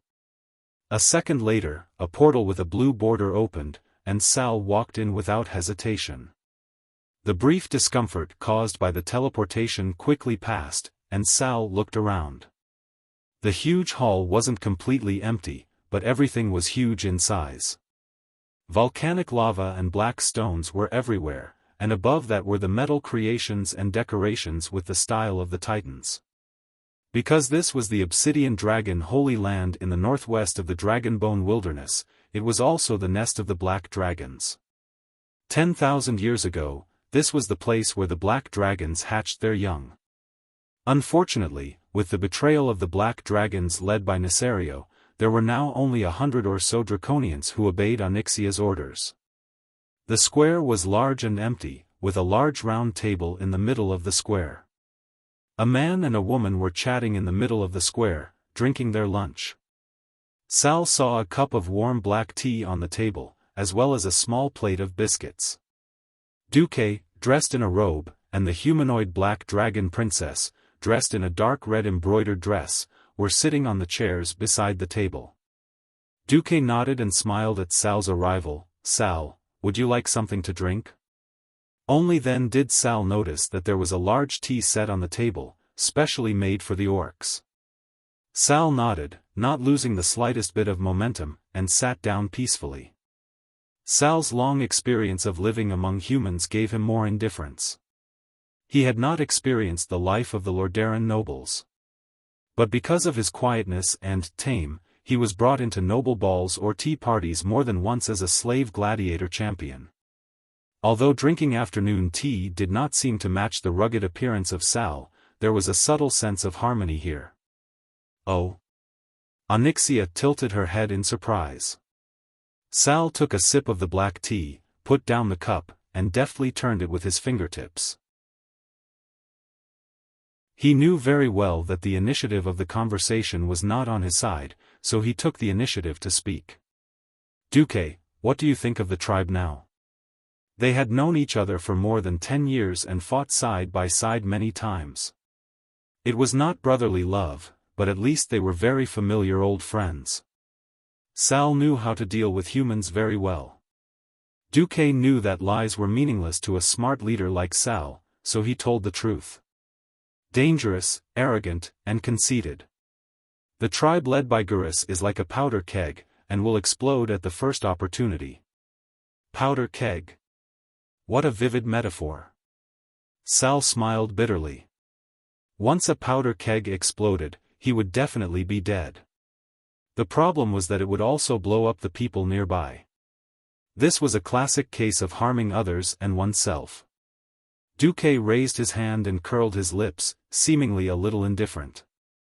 Fortunately, it can't blow through the deck of the Alliance's battleship.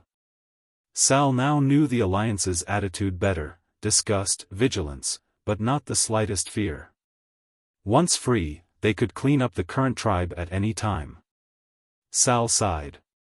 "Then, Duque, do you hate orcs?"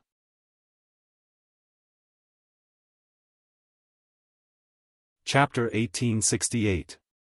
Duque waved his hand. "Personally, I have no prejudice against any race.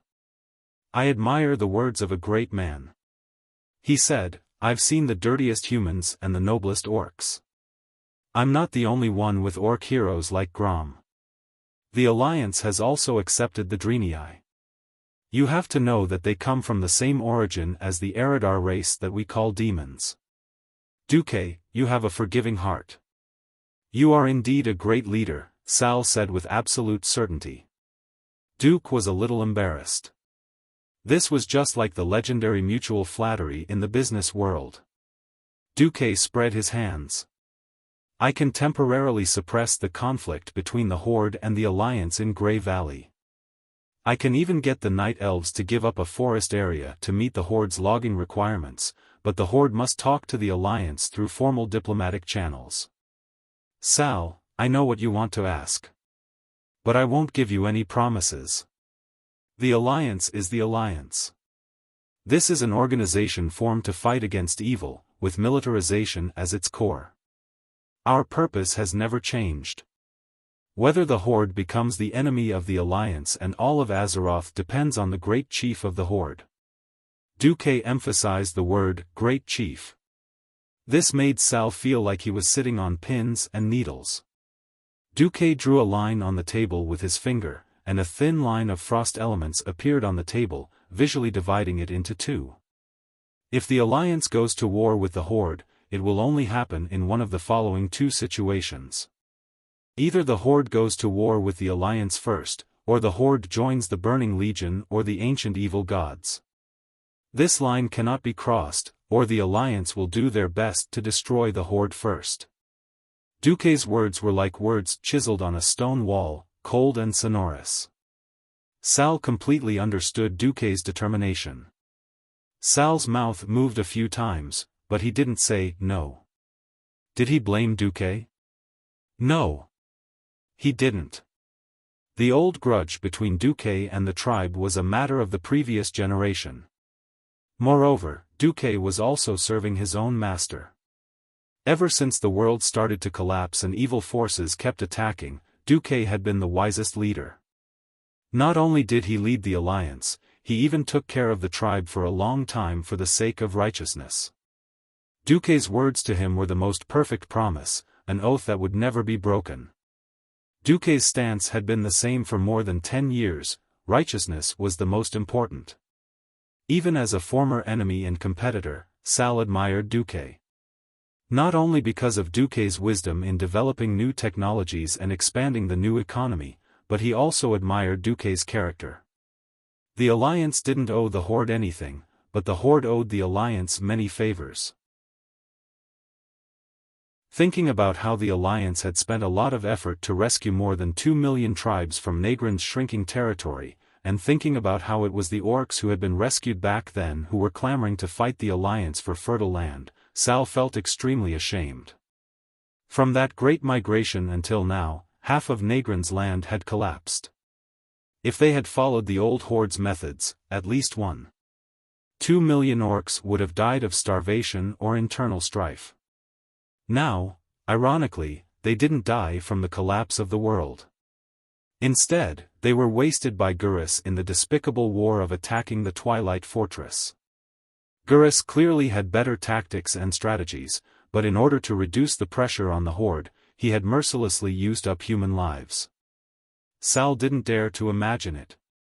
If there really came a day when Gurus led the Horde to declare war on the Alliance, Sal lowered his head deeply. After a few seconds, he raised his head. Duque, thank you and the Alliance for your restraint. The recent series of conflicts between the Horde and the Alliance are all because of the Horde. If there really came a day when the Alliance launched a war against the Horde because of the above two reasons, I won't blame you. Sal didn't say if he would still stubbornly stand on the Horde side in that situation. Sal didn't even make any promises. However, Duque knew what Sal's choice would be. He would most likely set things right like in the original history, and cooperate with the Alliance to overthrow the tyranny of brainless Roar. After pondering for a while, Duque wanted to say something, but he suddenly felt that it was good to be silent like this. As smart as Sal was, he had realized that the Horde, or rather, the orcs, did not have many choices in the future.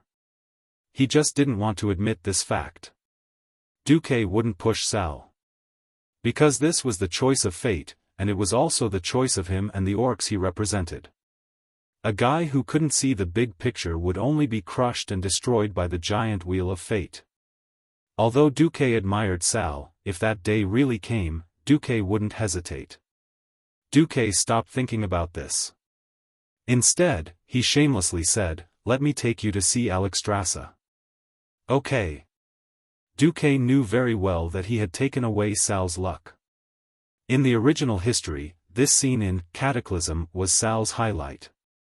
Compared to William, the second-generation leader of the Alliance, Sal was more like the son of the world in the Cataclysm.